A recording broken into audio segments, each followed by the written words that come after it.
The chamber is open and full of whispers. Before we dive in, check the link in the description if you want exclusive Timelines members-only videos you won't find on YouTube, all on our Patreon. The death chamber is ancient. Stone walls rising into shadow, rows of stone benches descending toward a sunken pit. At the center of the pit, a dais. On the dais, an archway, stone, crumbling. A tattered black veil fluttering within it, though there is no wind. The veil of death. Sirius Black duels Bellatrix Lestrange on the stone benches. He's laughing, taunting her. "Come on, you can do better than that," he shouts. Bellatrix's face contorts with rage. Her wand slashes through the air. Avada, the stunning spell strikes Sirius square in the chest. His body arcs backward. Arms flung wide, the momentum carries him toward the veil. The archway seems to reach for him. The tattered fabric billows. 20 feet below, Harry Potter screams. No, not a word. A howl of pure denial. Something inside Harry breaks. The same power that turned his mother's sacrifice into an unbreakable ward. The same magic that shattered glass at the zoo when he was 7. The same force that made him survive the killing curse as a baby. Love. Desperate, absolute, soul deep. It erupts from Harry without a wand, without words, without training, wandless protego.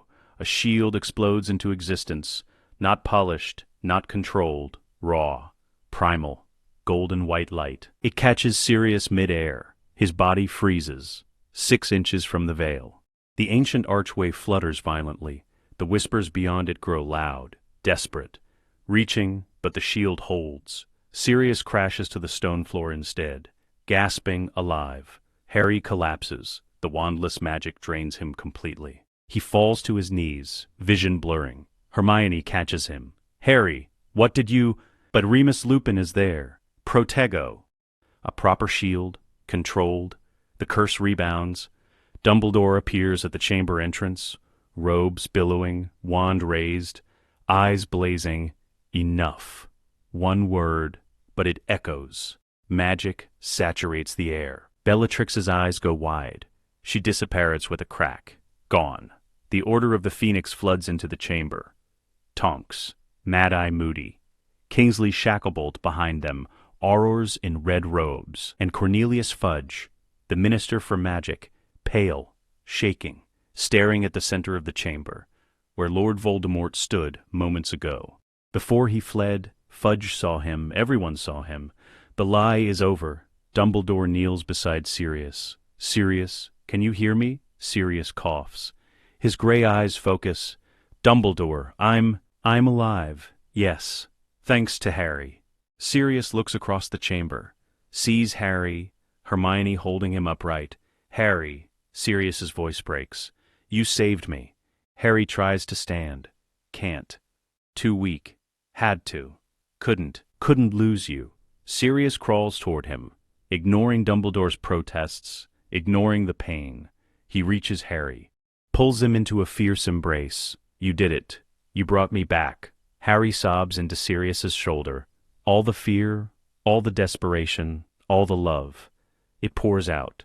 Fudge approaches, slowly, cautiously. He stares at Sirius. "Black. You're alive." Sirius looks up, his eyes are cold. "Cornelius, I believe we have unfinished business. That is, circumstances have changed. I'll be seeing you in courtroom 10. Sirius's voice is hoarse, but it carries authority, the authority of someone who has survived 12 years in Azkaban. Who just survived death itself, who will not be ignored again. Fudge swallows, nods, turns away. Kingsley Shacklebolt steps forward. "Lord Black, I'm placing you under protective custody pending a full Wizengamot trial." "Not arrest?" Sirius asks. "No, sir. Protective custody given the circumstances." He knows. "Will I be chained?" Sirius asks. "No, sir. You'll be held in comfortable quarters, but you must remain in ministry custody until the trial." Sirius stands, slowly, his legs unsteady. Acceptable. He looks at Harry one more time. "I'll see you soon, I promise." Harry nods, can't speak. Too exhausted, the Aurors escort Sirius away, gently, with respect, not like 12 years ago. Dumbledore addresses the remaining Death Eaters. 6 captured, Lucius Malfoy among them, disarmed. bound, furious. Take them to holding cells. We'll question them under verite serum. 12:15 a.m. The atrium is chaos. Reporters everywhere. Cameras flashing. Witches and wizards shouting questions. Is it true you know who is back? Did Sirius Black help capture Death Eaters? Minister, what is your statement? Fudge tries to push through the crowd, tries to reach his office, but Dumbledore is faster. Cornelius, a word, in private. His tone brooks no argument. Fudge's office. 5 minutes later, Dumbledore stands before Fudge's desk. Amelia Bones is there too, head of the Department of Magical Law Enforcement. Stern, fair, uncompromising. Minister, she says, we have a situation. I'm aware. Fudge starts. Sirius Black has never received a trial. Silence. Fudge's face flushes. He was caught at the scene. Peter Pettigrew's remains were never examined by proper aurors. Amelia interrupts. No investigation, no trial, direct imprisonment. He was obviously guilty. The law doesn't operate on obviously, Cornelius. It operates on evidence and procedure. Dumbledore speaks. His voice is quiet, dangerous. Sirius Black just helped my students fight Death Eaters. He was struck by a curse meant to kill him. Harry Potter saved his life. And now, in front of the entire ministry, you have a choice. What choice? Give him a fair trial, or explain to the Wizengamot why you denied due process to a member of an ancient and most noble house. The House of Black? Sirius is the last male heir.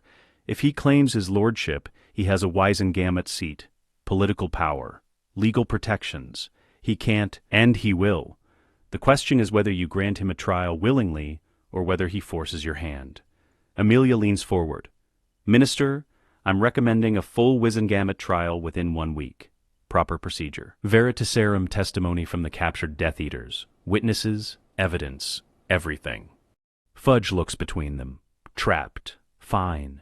1 week, but if he's found guilty, then justice will have been served, Dumbledore says. But I suspect the truth will surprise you. Daily Prophet Headquarters Morning Edition, the headline screams across the front page. He who must not be named returns. Minister witnesses Dark Lord at Ministry.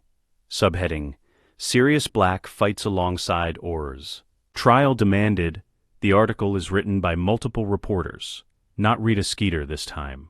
Serious journalists.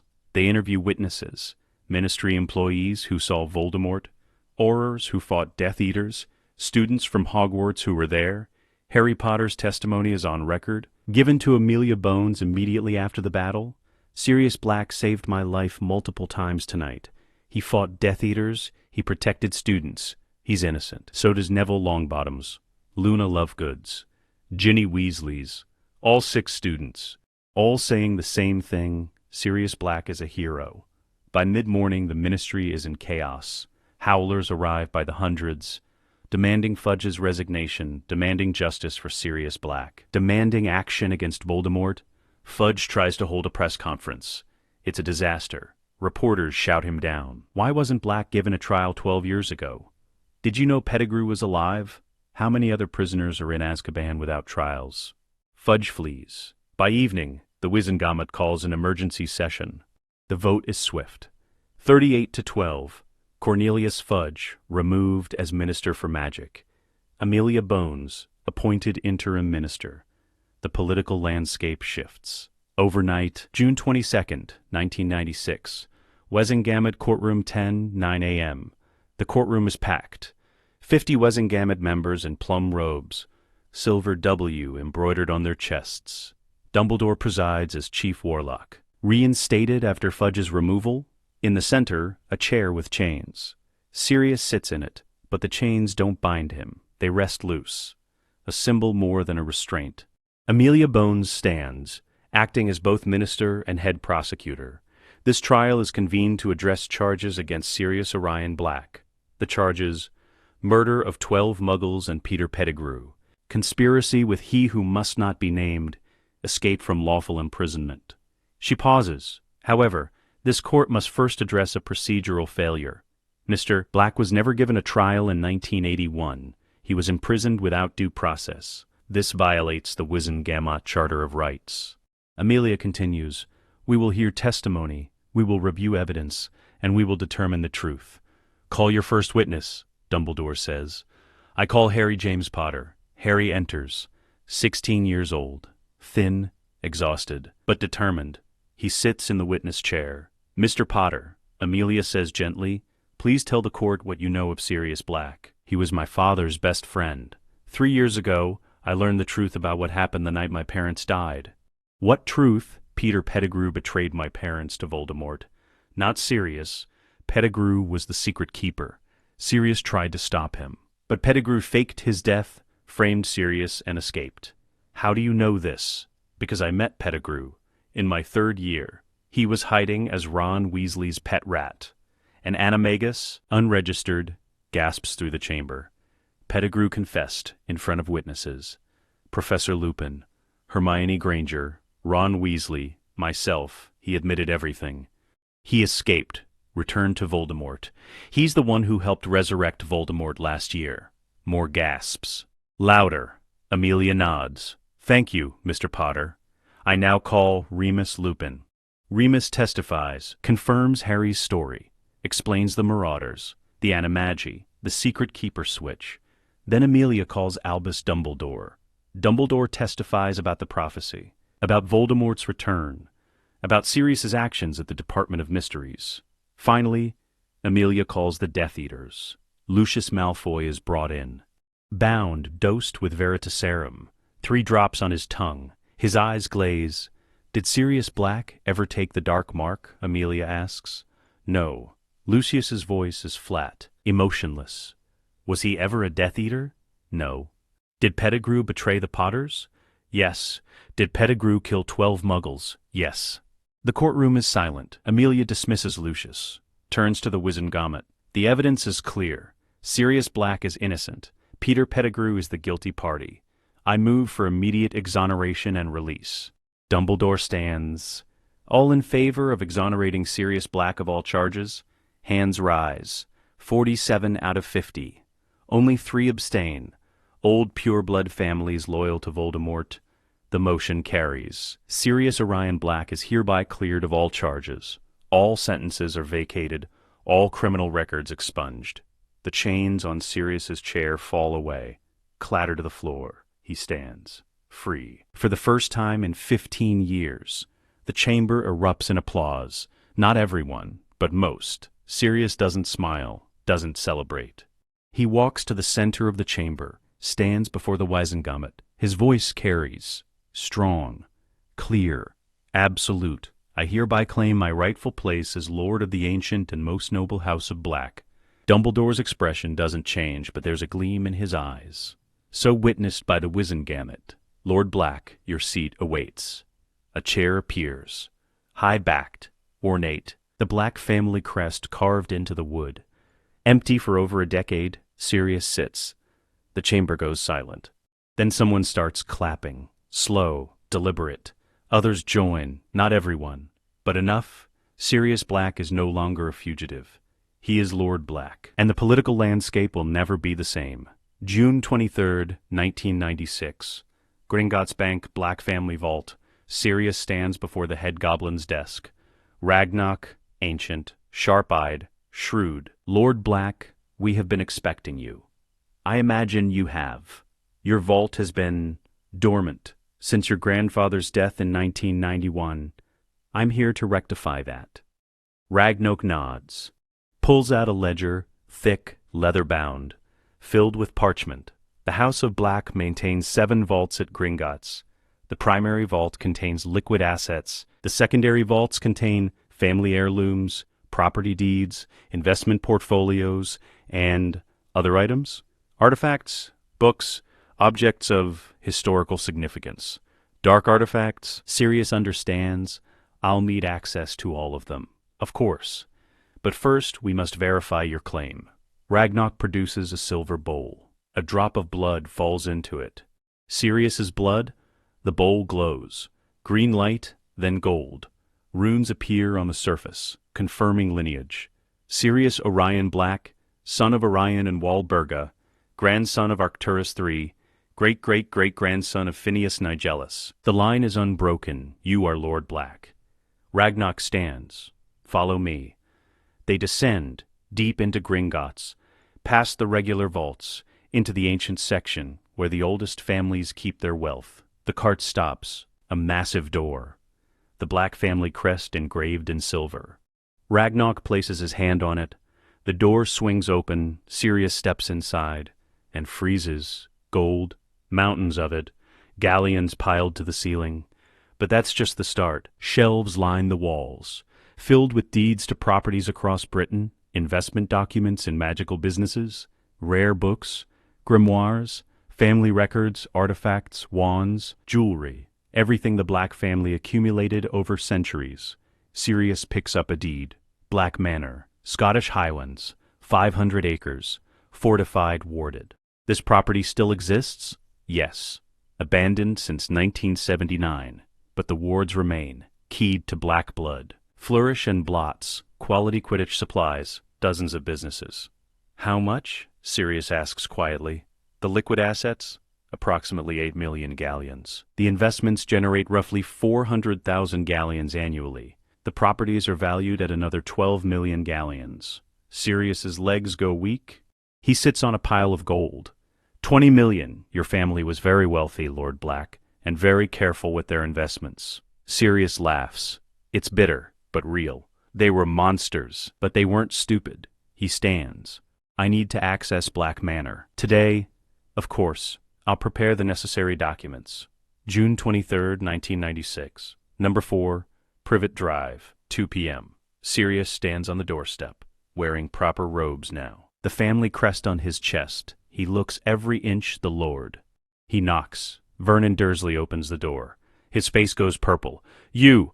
Get away from... I have just been exonerated of all charges, and I have a court order.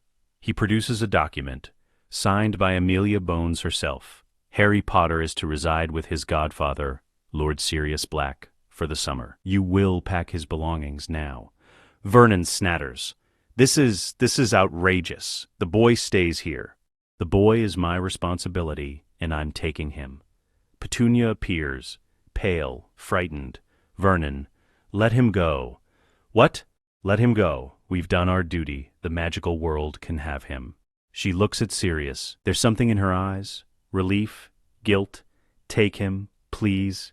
Just take him. Sirius nods. Harry, get your things. Harry appears at the top of the stairs, already packed. He's been ready since this morning. Hoping. He runs down, grabs his trunk, Hedwig's cage. I'm ready. Let's go home. They disappear. June 23rd, 1996.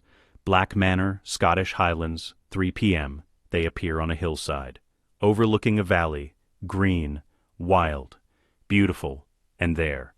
Black Manor, massive, stone, Gothic architecture, towers and turrets, stained glass windows, iron gates, but it's been abandoned. Ivy covers the walls. The gardens are overgrown. The gates are rusted. This is it, Harry asks. This is home. Or it will be.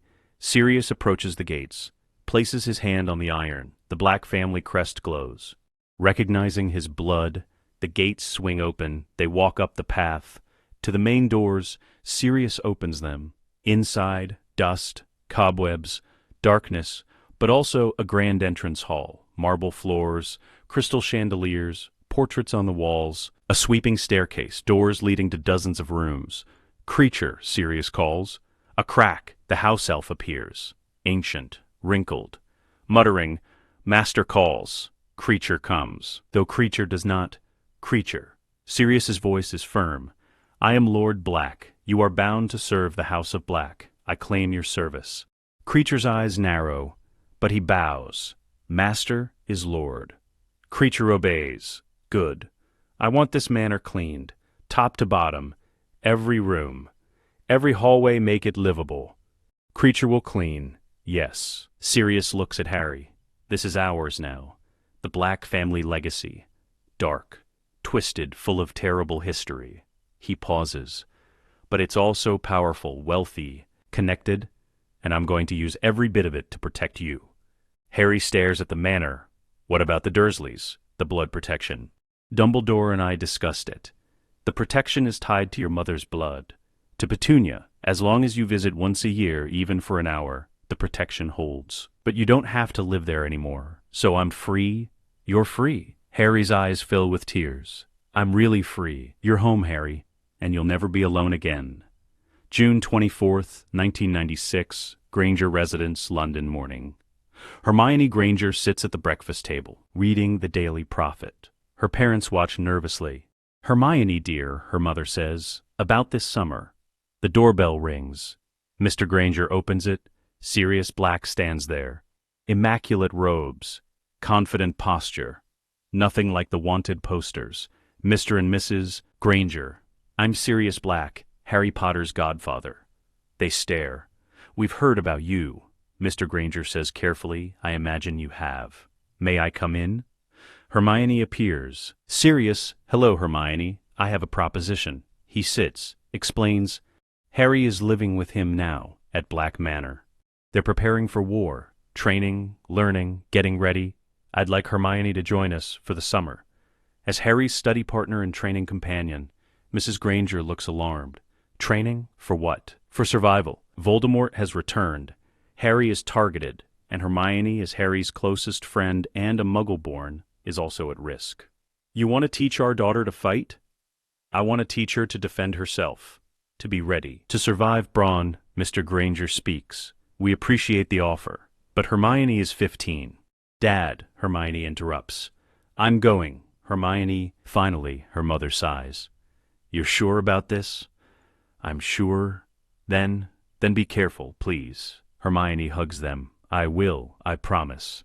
She packs quickly. 30 minutes later, she and Sirius disappear to Black Manor. June 24th, 1996. Black Manor. Training grounds. Afternoon. The training grounds are behind the manor. A large open space. Stone circles for dueling. Targets for spell practice. Obstacle courses. Harry and Hermione stand in the center.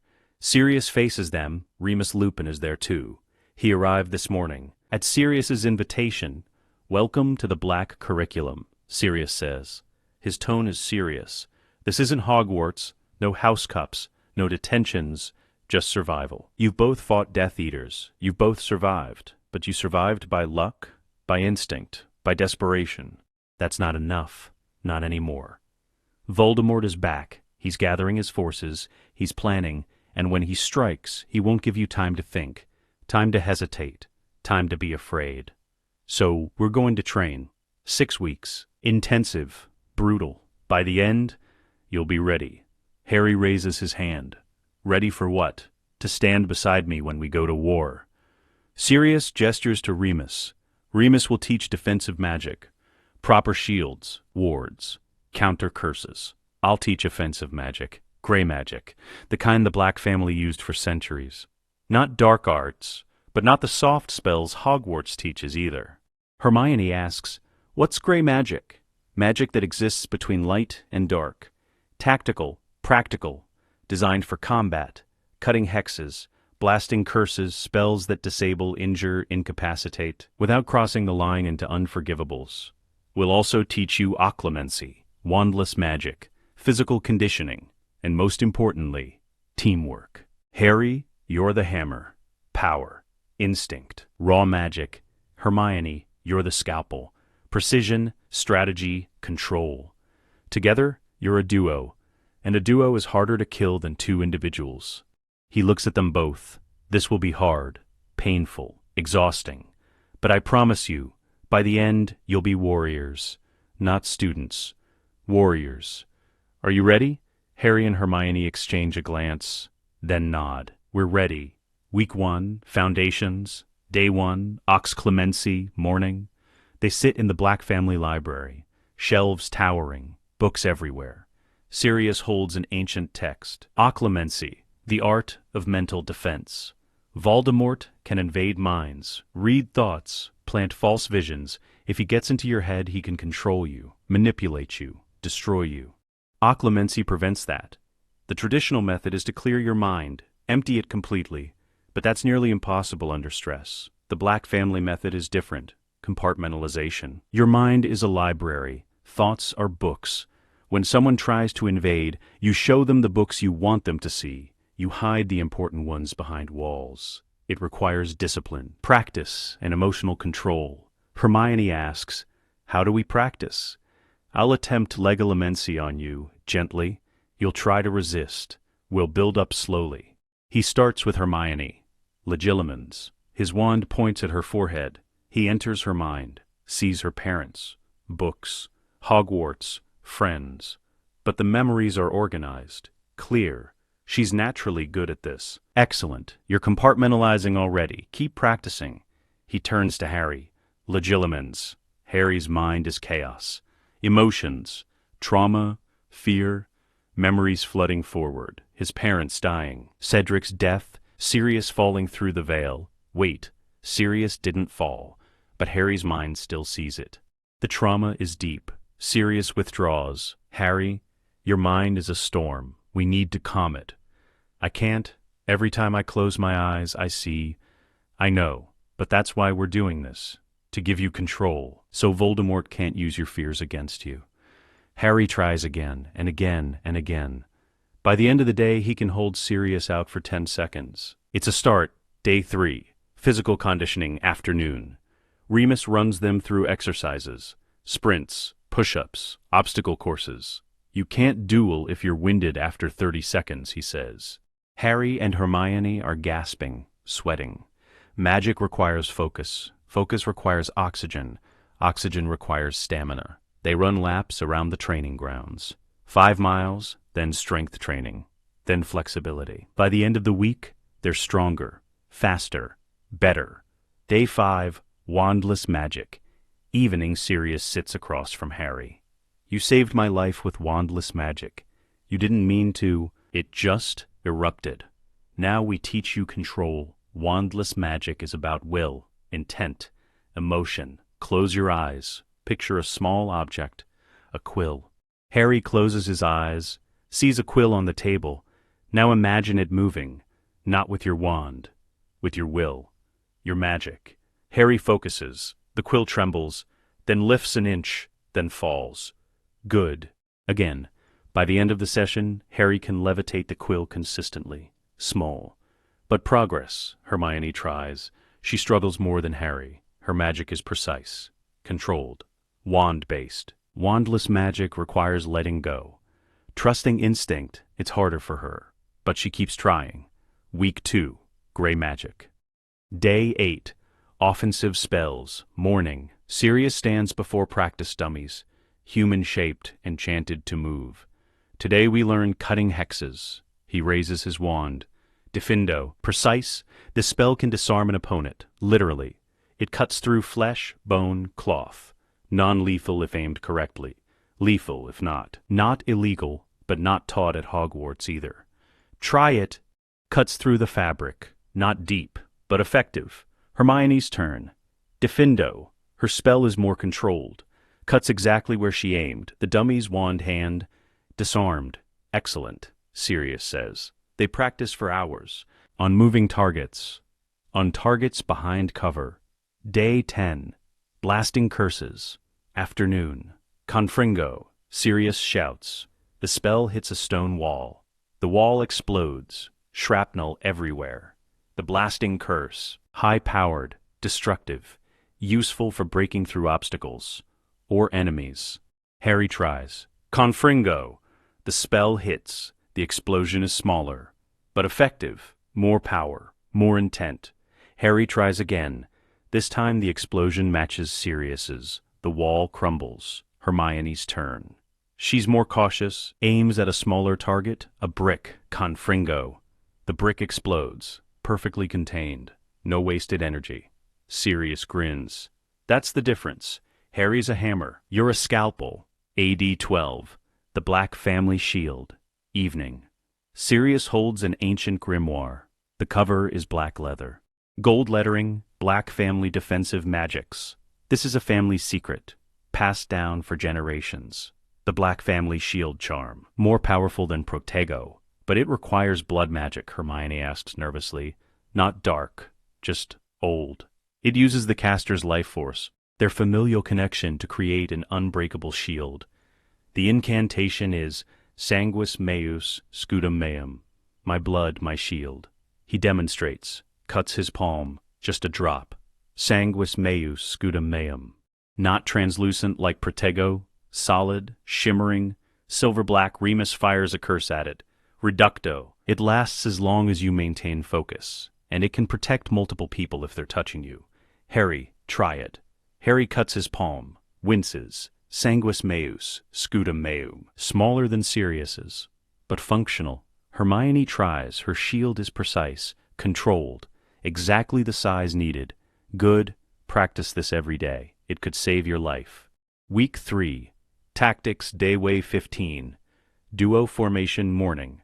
Sirius and Remus stand opposite Harry and Hermione. Today we teach you the duo formation. Each has blind spots. Each can be isolated. But two wizards fighting as one, that's a weapon. Harry, you'll take point. Offensive spells, heavy magic.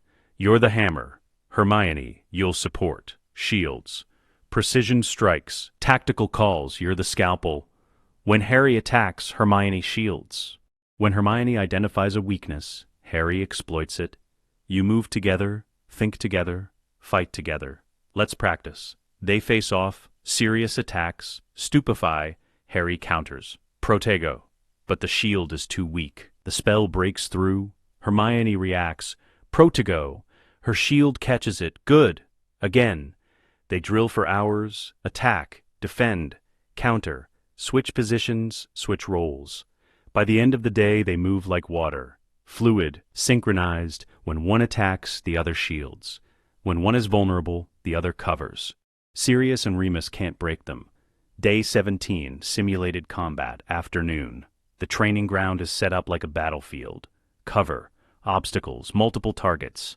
Sirius and Remus play Death Eaters. Harry and Hermione must survive. Begin. Curses fly. Harry and Hermione dive behind cover.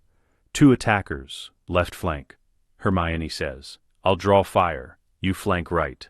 Harry stands. Fires. Confringo. Sirius blocks. But Hermione is already moving. She appears on his right. Stupefy. One eliminated.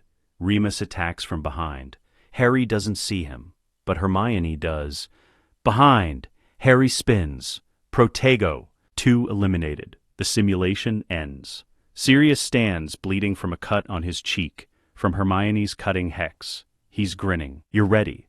When we go to war, I want you two at my side. Week 6, final test. Day 36. Advanced tactics, morning. The library is dim. Maps spread across the table. Sirius points to a diagram. This is how Death Eaters fight. Shock and awe. Overwhelming force. Dark magic. They rely on fear. On their opponent's freezing. Hesitating. He points to Harry and Hermione. You don't freeze. You don't hesitate. That's your advantage. Hermione studies the map. What about their formations? They travel in pairs or trios. Never alone. Always watching each other's backs. So we need to separate them? Harry asks. Exactly. Divide and conquer. This is the Auror combat formation. Defensive. Reactive. They wait for the Death Eaters to attack, then respond. That's why they lose. We won't fight like Aurors. We fight like Black family warriors. He draws on the parchment. Aggressive. Proactive. We attack first. We control the battlefield. We dictate the terms. Hermione, you'll identify threats. Prioritize targets. Call the shots. Harry, you'll execute fast, hard, no mercy. And I'll coordinate. Watch your backs. Provide support. The three of us, the vanguard. They practice scenarios, ambush situations, hostage situations, multiple attackers. Each time Hermione calls strategy, Harry executes. Sirius supports. By evening they move like one organism. Day 38. Mental fortitude. Afternoon. Sirius sits across from Harry, the occlumency practice. One more time. I'm going to push harder today. Legilimens. He enters Harry's mind. Harder than before. Deeper. Harry's defenses crack. Memories flood forward. The graveyard, Cedric's body, Voldemort's resurrection. But this time, Harry doesn't break. He compartmentalizes, pushes the memories behind walls, shows Sirius only what he chooses. A memory of Quidditch, flying, free. Happy, Sirius withdraws. Better. Much better. You held me out for 45 seconds. It's getting easier, Harry says. Good, because Voldemort won't be gentle. If he gets in your head, he'll tear through everything to find what he wants. I won't let him. I know you won't. Hermione's practice is different. Her mind is already organized. Sirius can barely penetrate her defenses. You're a natural, he tells her. Your mind is like a fortress. My parents are dentists, she says. They taught me to be methodical, organized, everything in its place. That discipline is saving your life right now. Day 39, Wandless Magic Mastery. Evening. Harry stands in the center of the training ground. 10 targets surround him. Practice dummies, stone blocks, floating orbs. Levitate all of them at once, without your wand. Harry closes his eyes, focuses, feels his magic, not in his wand, in his core, his soul. He pushes. All 10 objects rise. Shaking, unsteady, but rising. Hold them, Sirius shouts. Harry grits his teeth. Sweat drips down his face. The objects hover. 5 seconds. 10. 15. Then they fall. Harry collapses, gasping. That's more than I could do at your age, Sirius says. More than most adult wizards could do in their lives. You saved me with wandless magic, Harry. You have a gift. We're just teaching you to control it. Hermione tries the same exercise. She manages 3 objects, still impressive, but not Harry's level. You're better with a wand, Sirius tells her. That's not weakness, that's precision. Harry's magic is instinct, emotion, power. Yours is intelligence, control, strategy. Together, you're complete. Day 40, final test, evening. The entire training ground is their arena. Sirius and Remus on one side, Harry and Hermione on the other. Creature watches from the manor steps. Even the house elf is curious. Final test, Sirius says. Full power, no holding back. First team to disarm both opponents wins. If we win, your training is complete. You keep training. He grins. Though honestly, I don't think we're going to win. Remus raises an eyebrow. That confident in them? I've seen what they can do. They're ready. Mental communication now. 6 weeks of partnership. They don't need words. Standard formation, Hermione's thought. No. Let's try the pincer maneuver we practiced yesterday, Harry responds. Risky, but effective, agreed. We're ready, Harry says aloud. Sirius raises his wand. Begin. The duel extended. Sirius opens with a blasting curse. Confringo. Harry doesn't block. He rolls left. The curse hits where he was standing. Ground explodes. Hermione is already moving right, flanking. Stupefy. Remus blocks. Protego. But Harry is attacking from the other side. Diffindo. Remus has to block again. Split focus. Hermione keeps pressure. Confringo. Sirius enters the fight. Fires at Harry. Incarcerus. Ropes fly toward Harry. He cuts them mid-air. Wandless magic. Just a thought. The ropes fall. Sirius's eyes widen. Impressive. He attacks harder. Stupefy. Petrificus. Totalis. Expelliarmus. Harry blocks the first 2. The third hits. His wand flies from his hand. He's disarmed. But not defenseless. Hermione tosses him her spare wand. They practice this. Always carry backups. Harry catches it. Fires immediately. Reducto. The curse hits a stone barrier Sirius conjured. The barrier cracks. Hermione follows up. Bombarda. The barrier explodes. Sirius is forced back. Remus tries to flank them. But they're watching. Harry spins. Sanguis meus, scutum meum. The Black family's shield erupts. Remus's curse rebounds, almost hits him. He barely dodges. They're using my own tactics against me. Sirius laughs. The duel intensifies. Shields crack. The ground is scorched black. Training dummies obliterated. The stone circles cracked. Harry takes a hit to the shoulder. Cutting hex. He stumbles. Blood soaking his sleeve. Hermione covers him instantly. Protego Maxima, a stronger shield, buys them time. You okay? She asks. Fine. Keep going. They separate. Divide Sirius and Remus's attention. Classic tactic. Hermione faces Remus. Precision versus experience. She's faster. He's smarter. But she's learned from the best. She feints left. Attacks right. Her cutting hex grazes his wand hand. Not enough to disarm, but enough to hurt. Remus's grip loosens. Meanwhile, Harry faces Sirius. Power versus power. Both using the same family magic. Both refusing to yield. Confringo circles behind Sirius. Sirius anticipates. Spins. Fires. But Harry is already casting. Expelliarmus. Hermione casts simultaneously at Remus. Expelliarmus. Both wands fly through the air. Sirius and Remus, disarmed. Silence. He's bleeding from a cut on his cheek, from Hermione's earlier hex. He's limping from Harry's blasting curse. But he's laughing. Pure joy. You did it. You actually did it. Dusts off his robes, looks at his wand on the ground. Merlin's beard, they're terrifying. Harry and Hermione stand together, both exhausted, both bleeding. But victorious, Sirius approaches, kneels beside them. They've collapsed now, too tired to stand. You're ready, he says quietly. When the war comes, we'll stand together. Not as teacher and students, as warriors, as equals, as the Black Vanguard. Harry looks up. The Black Vanguard. I like that. Hermione smiles despite her exhaustion. We're really ready? You just defeated me and Remus, two of the most experienced fighters in the Order. You're more than ready. Tomorrow, we rest. Then we start preparing for Hogwarts. Hogwarts? Harry asks. I've secured a seat on the Board of Governors. I'll be returning to the school, officially. Not as a fugitive, as an overseer, a protector. You two won't be alone anymore. And neither will I. That night, Black Manor, Harry's room. Harry lies in bed, staring at the ceiling. His shoulder is bandaged, healed by Remus's magic, but still sore. A knock on the door. Come in. Sirius enters. He's bandaged too. The cut on his cheek is healing. Can't sleep? He asks. Too much adrenaline. Sirius sits in the chair beside the bed. I'm proud of you, Harry. For what? For saving me. For training so hard. For becoming the man your father would be proud of. Harry's throat tightens. I still see you falling, in my nightmares, through the veil. But I didn't fall. You saved me. I was so scared. I know. But your fear became power. That's the mark of a true wizard. Not power, not skill, but the ability to act when it matters most.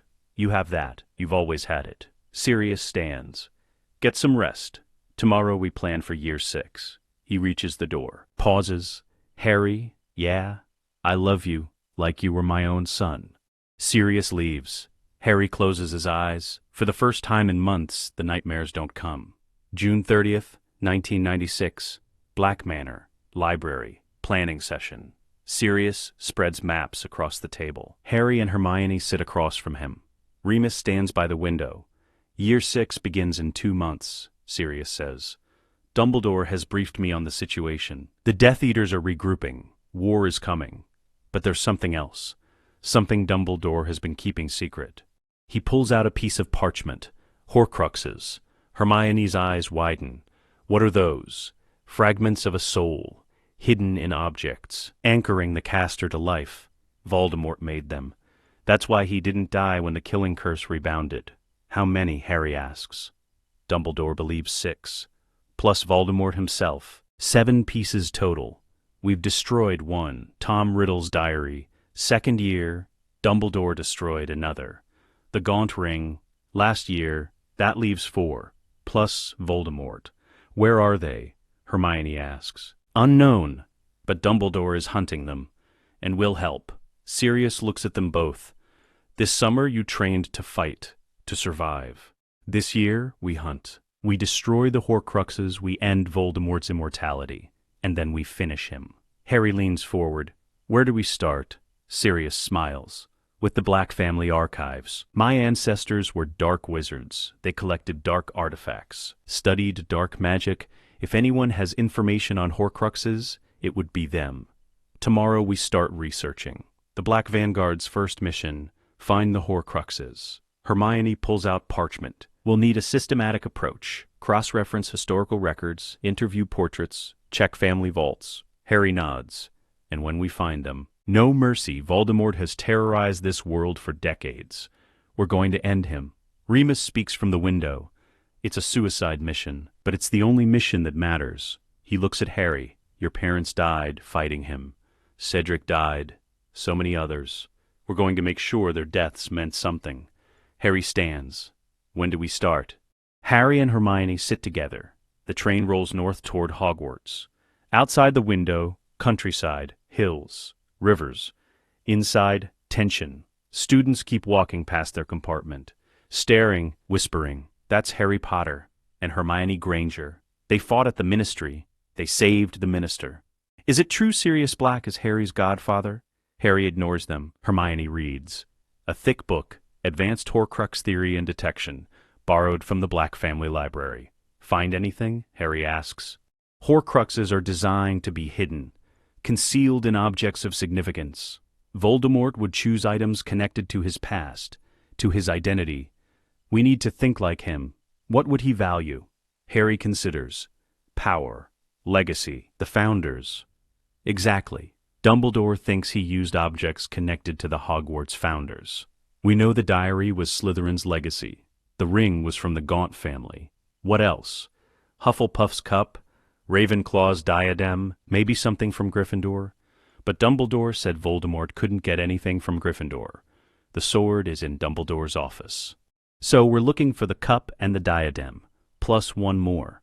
The compartment door slides open. Ron Weasley stands there, hesitant. Mind if I sit? Harry and Hermione exchange a glance. Sure, Harry says. Ron sits. Awkward silence. So, Ron says, heard you trained all summer with Sirius. We did. What you learn? How to survive, Hermione says, not unkindly, but firmly. Right. That's good. Another silence. Ron fidgets. Look, I know I wasn't much help at the Ministry. I was rubbish, really. You were there, Harry says. That's what mattered. But you and Hermione, you're on another level now. Everyone's saying you fought Death Eaters, took them down. We had training, Hermione says. From Sirius Black. From Remus Lupin? Yeah. Ron swallows. Think I could train too? Harry looks at him. Really looks. Ron is scared. But he's asking. That takes courage. I'll talk to Sirius, Harry says. He's going to be at Hogwarts this year. He is? Ron's eyes widen. Bloody hell. September 2nd, 1996. Great Hall, start of term feast. The Great Hall is packed. 4 house tables, hundreds of students, floating candles, the enchanted ceiling showing stars. At the head table, the professors, Dumbledore in the center, McGonagall to his right, Snape to his left, and someone new, Sirius Black, sitting at the far end, wearing formal robes. Black with silver trim, the family crest on his chest. Lord Black, the students stare. Whisper, that's Sirius Black. Harry Potter's godfather. He's on the board of governors now. My parents say he's innocent. He killed 12 people. No, that was Peter Pettigrew. Who? Dumbledore stands. The hall quiets. Welcome. Welcome to another year at Hogwarts. Before we begin the sorting, I have an announcement. This year the Board of Governors has expanded. I am pleased to introduce Lord Sirius Black, who will be serving as an advisor and overseer for student safety. Not universal. Some students clap enthusiastically. Others sit silent. Parents have different opinions. Sirius stands, nods, sits back down, doesn't smile, doesn't wave, just acknowledges. Professional. The sorting begins. First years are called. Sorted into houses. Gryffindor gains 12. Slytherin gains 11. Ravenclaw and Hufflepuff split the rest. Then Dumbledore speaks again. As you know, Lord Voldemort has returned. Gasps. Flinches. Fear. The Ministry now acknowledges this truth. We must be vigilant. We must be prepared. To that end, defense against the dark arts will be taught by Professor Severus Snape this year. More gasps. Snape stands. Cold. Expressionless. Additionally, we will be offering advanced combat training for 6th and 7th years. Optional, but highly recommended, Lord Black will be leading these sessions, along with Professor Lupin, who has graciously agreed to return as a consultant. Remus appears at the side door. Applause. Much warmer this time. Students love Remus. He was the best data teacher they ever had. Harry leans toward Hermione. Sirius didn't mention this. He's full of surprises. The feast appears. Food covering every table. Roast chicken, beef, potatoes, vegetables, pies. Students eat, talk, speculate at the Gryffindor table. Harry and Hermione sit together, Ron nearby, Neville across from them. So, Neville says quietly, "Advanced combat training? You should sign up," Harry says. "Really? My parents? They fought. I should too." Hermione smiles at him. "Your parents would be proud." September 3rd, 1996, Dumbledore's office, evening. Harry and Hermione climb the spiral staircase. Password, acid pops. The gargoyle leaps aside. They enter the circular office. Dumbledore sits behind his desk. Sirius stands by the window. Remus in a chair. "Ah, Harry, Hermione, please, sit."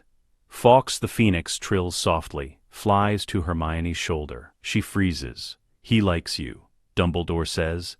"That is a rare honor." "We must discuss the Horcruxes." He waves his wand. A map appears on the desk. Magical. Three-dimensional. Showing Britain, Ireland, parts of Europe. As I mentioned to Sirius, I believe Voldemort created 6 Horcruxes. 2 are destroyed, the diary, the ring. 4 remain. He points to locations on the map. The locket, hidden in a cave by the sea. I know where it is. I've been there. But retrieval requires sacrifice. Someone must drink a terrible potion, endure horrific visions. I had planned to go alone. Sirius interrupts. "You're not going alone. I'm going with you." "Sirius, Helga Hufflepuff's cup. I believe it's in the Lestrange vault at Gringotts." "Bellatrix Lestrange?" Hermione asks. "Yes. She was entrusted with it by Voldemort. A sign of his favor." "How do we get into her vault?" Sirius speaks. "Blood rights. Bellatrix is my cousin, a member of the Black family. I can invoke old laws, claim access to family vaults in cases of suspected criminal activity. Ancient contracts as a Death Eater, which is public record now. I can access her vault legally." Hermione's eyes light up. "That's brilliant.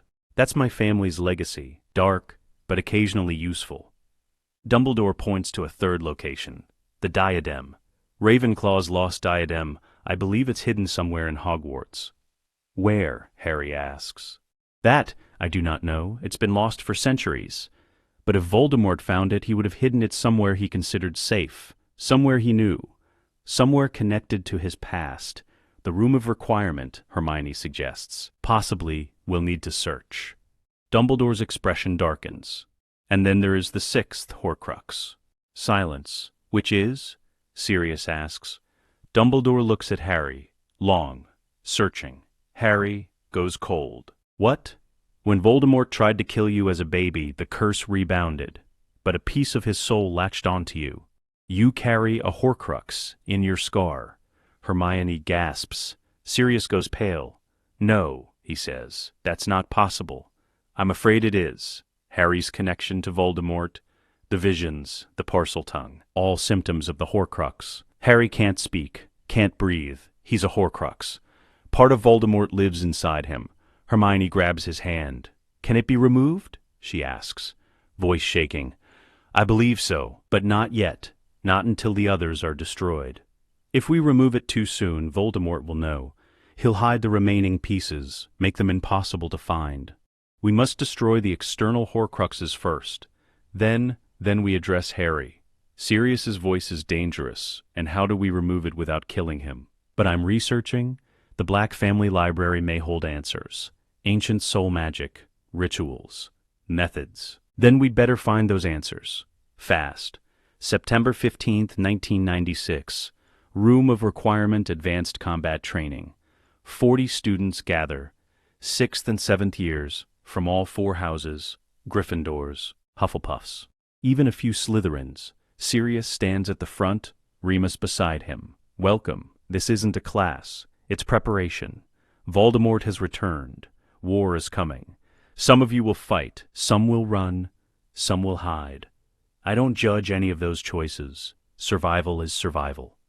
But if you choose to fight, you need to know how." He gestures to Harry and Hermione. "Harry and Hermione trained with me all summer. They're going to demonstrate what you'll learn." Harry and Hermione step forward, face each other. "Standard duel," Sirius says. "First to disarm wins." They bow, raise wands. "Begin." Harry attacks. Stupefy, Hermione blocks. Protego, counters. Expelliarmus, Harry dodges. Fires again. Confringo, Hermione shields. Protego maxima, the curse rebounds. Harry cuts left, Hermione follows. Anticipating, she fires a cutting hex. Defindo, Harry blocks. Barely. The hex grazes his shoulder. His shirt tears, no blood, but close. Too close, he grins. Nice. Returns fire. Reducto. Hermione rolls. The curse hits the floor. Stone explodes. The students watching gasp. This isn't Hogwarts dueling, this is combat. Hermione fires from the ground. Expelliarmus. Harry's wand flies from his hand. She wins. The students erupt in applause. Sirius steps forward. That's what you'll learn. Real combat, not the pretty duels you see in class. Survival isn't about style. It's about speed, strategy, and the will to do what's necessary. He looks at each student. If you're not ready for that, leave now. No shame. No one moves. Good. Let's begin. October 12th, 1996.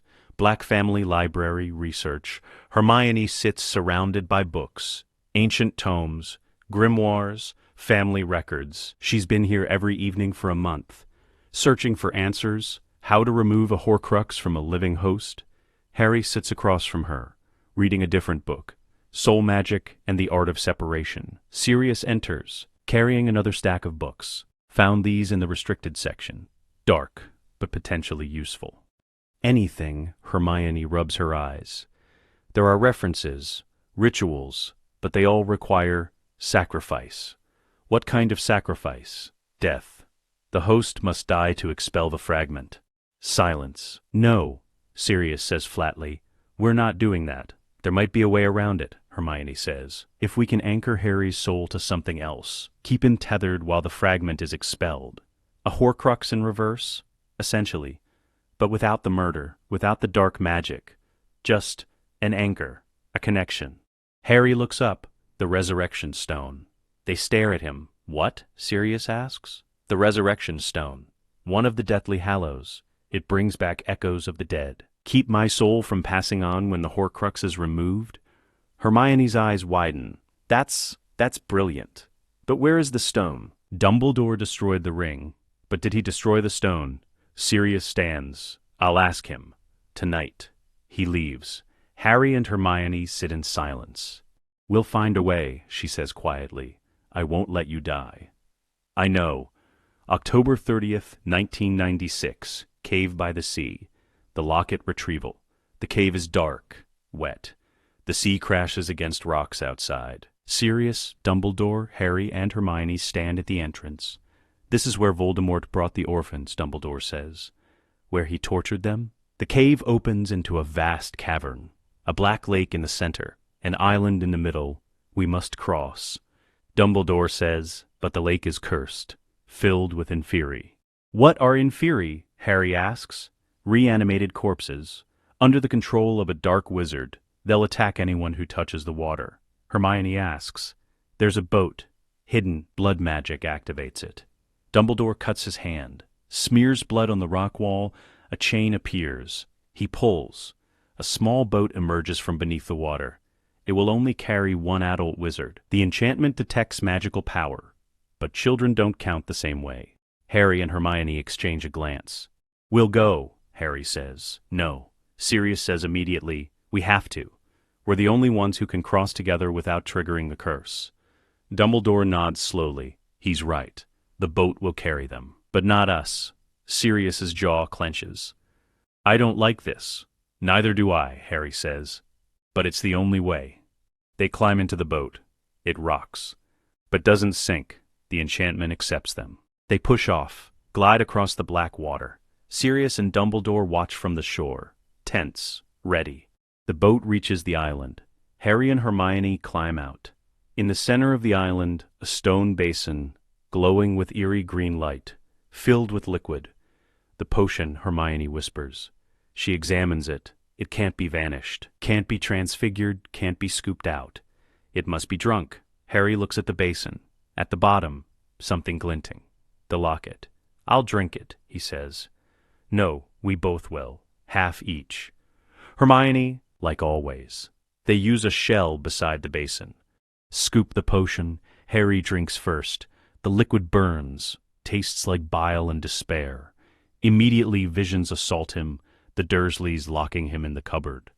Voldemort rising from the cauldron. Cedric dying. Sirius falling through the veil.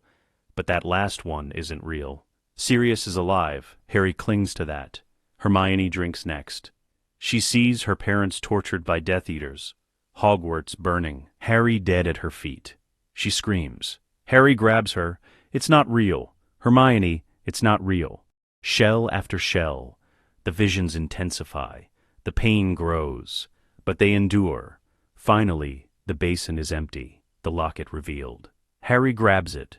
Heavy. Gold serpentine S on the front. They collapse. The boat returns automatically, carries them back.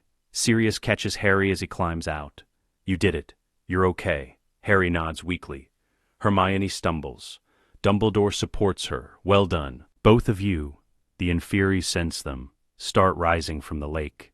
Pale corpses, dripping, reaching. Dumbledore raises his wand. Incendio. Fire erupts. A ring of flame around them. The Inferi recoil. Screaming, run. They flee the cave. Out to the shore. The sea air hits them. Fresh, clean. They're safe. Sirius examines the locket. This is it? This is it, Dumbledore confirms. How do we destroy it? Basilisk venom? Fiend fire? A few other methods.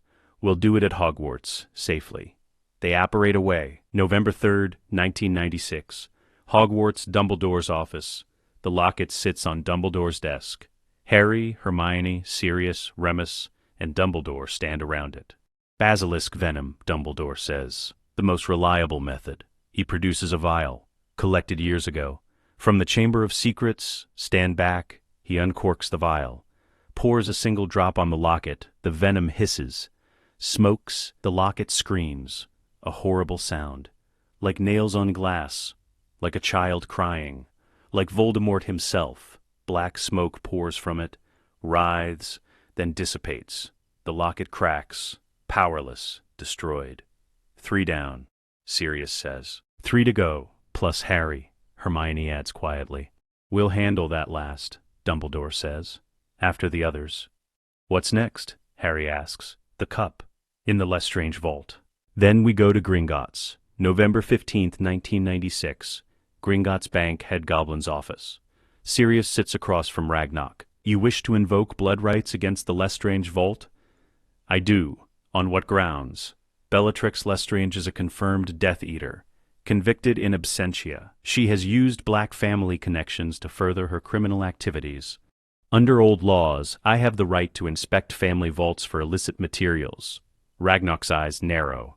The Lestranges are a separate family. She married into the Lestrange family, but black blood runs in her veins. Sirius produces a document, ancient, parchment yellowed with age. The Black Family Charter, signed in 1243. Article 7. Any family member engaged in activities bringing shame upon the house may have their assets seized by the Lord. Bellatrix has brought shame. She's a murderer, a terrorist, and she's using family resources to do it. Ragnarok reads the charter. His expression doesn't change. But he nods. The law is clear. You have the right. However, he looks up. The vault contains protections, curses, the Gemino curse. Touch anything, it multiplies and burns. Can you disable them? For a fee, and a percentage of any asset seized. How much? 20%. Sirius considers. 15. 18. Deal. They shake hands. Goblin and Wizard, bound by contract. November 20th, 1996, Gringotts Lestrange Vault. The cart descends, deep into Gringotts, past the regular vaults, into the ancient depths, where the oldest families keep their darkest secrets. The cart stops, a massive door, the Lestrange crest. Ragnarok places his hand on it, speaks in gobbledygook. The curses deactivate. Temporarily, the door opens. Inside, treasure, mountains of gold, artifacts, jewelry, magical items, and there, on a shelf, a small golden cup, 2 handles, a badger engraved on the side, Hufflepuff's cup. Sirius points. That's what we need. A goblin assistant levitates the cup, carefully places it in a containment box, enchanted, warded, safe. They leave the vault, the door seals behind them. Ragnok examines the cup. This is powerful magic, dark magic. What is it? Something that should have been destroyed long ago, Sirius says. We'll destroy it properly, with respect. Ragnok nods. See that you do. They ascend. Back to the surface, Sirius carries the containment box. Victory, November 21st, 1996, Hogwarts, Dumbledore's office, dawn. The cup sits on Dumbledore's desk. Same scene as before, same people, but the tension is higher. 4 Horcruxes destroyed, Dumbledore says. We're winning. How many left? Remus asks. 2 external, the diadem, and Nagini, Voldemort's snake, plus Harry. Everyone looks at Harry. He sits calmly. Too calmly. I'm ready, he says. Whenever we need to do it. Not yet, Dumbledore says. The diadem first, then Nagini, then you. Why that order? Because Voldemort is tied to Nagini. He protects her, keeps her close. We can't kill her until we're ready to face him. And the diadem? Hidden. But I believe I know where. He looks at Harry. The room of requirement. Have you ever seen a lost diadem there? Harry thinks. No, but I've only used the room for DA meetings. I've never explored it. The room has many forms. One is a repository for lost things, items hidden over centuries. If Voldemort hid the diadem, it would be there. Then we search, Hermione says. Dumbledore opens the containment box. The cup gleams in the candlelight. He raises the vial of basilisk venom, pours. The same scream, the same smoke. The cup cracks. Destroyed. 4 down. We're close, Sirius says. So close. December 10th, 1996, room of requirement, the search. Harry paces the 7th floor corridor. 3 times, thinking, I need the place where everything is hidden. A door appears. He opens it, steps inside, and stops. The room is massive, endless, filled with junk, broken furniture, lost books, forgotten artifacts, centuries of students hiding things, mountains of stuff. Hermione follows him in. This is impossible. We'll never find it. For hours, through piles of debris, old cauldrons, broken wands, tattered robes. Then Harry sees it.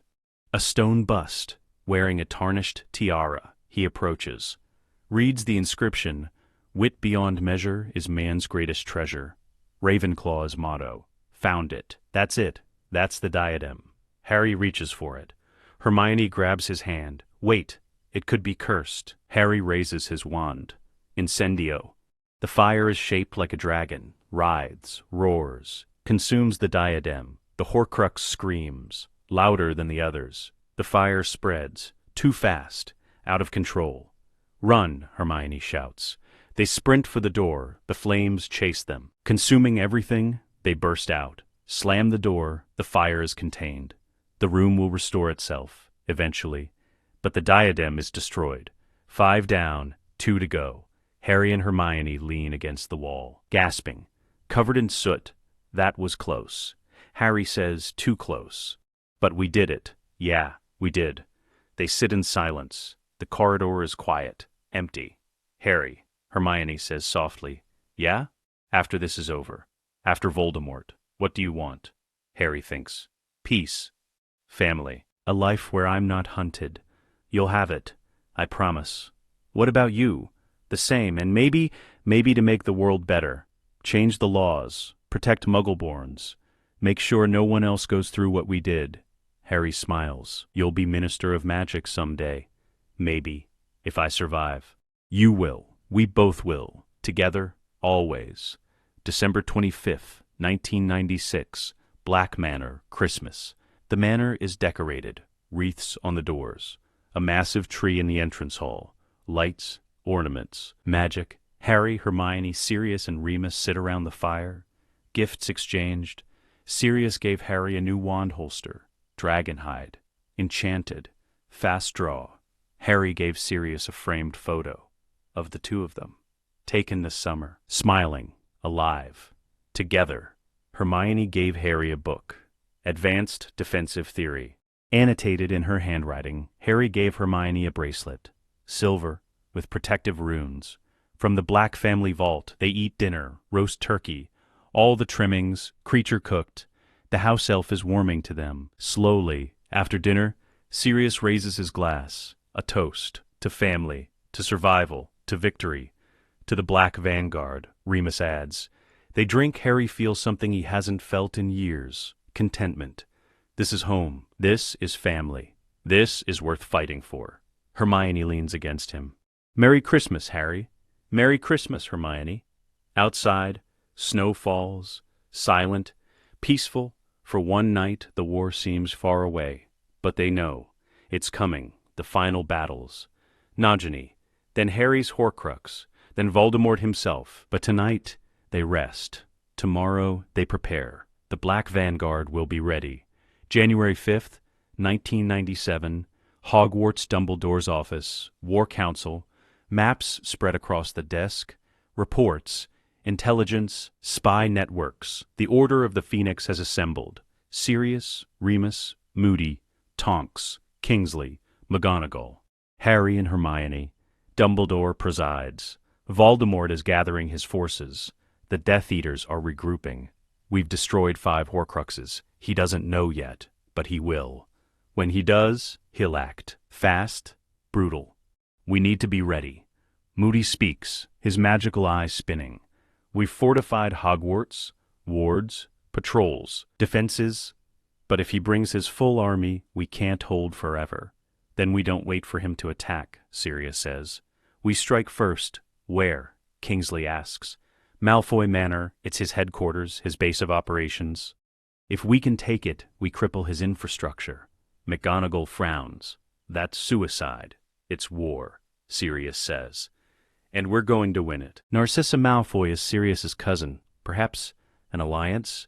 Sirius's expression hardens. Narcissa chose her side. But if she betrays us, she won't. She's a mother, and mothers will do anything to protect their children. Even turn against Voldemort. January 10th, 1997, Hogwarts corridor, confrontation. Harry walks toward potions. 6th year advanced class. Snape teaches it now, since he took over defense against the dark arts. A new potions professor replaced him, Horace Slughorn. But Snape still haunts the dungeons, still glares at Harry, still makes his displeasure known. Harry turns a corner. Snape is there, waiting. Potter? Professor? A word? They stand in the empty corridor. Snape's black robes billow despite no wind. Your godfather is teaching you dark magic. It's not a question. Gray magic, Harry corrects. There's a difference. Is there? Cutting hexes, blasting curses, blood magic shields. These are tools of dark wizards. They're tools of wizards who survive. Snape's lip curls. Your arrogance is boundless, just like your father.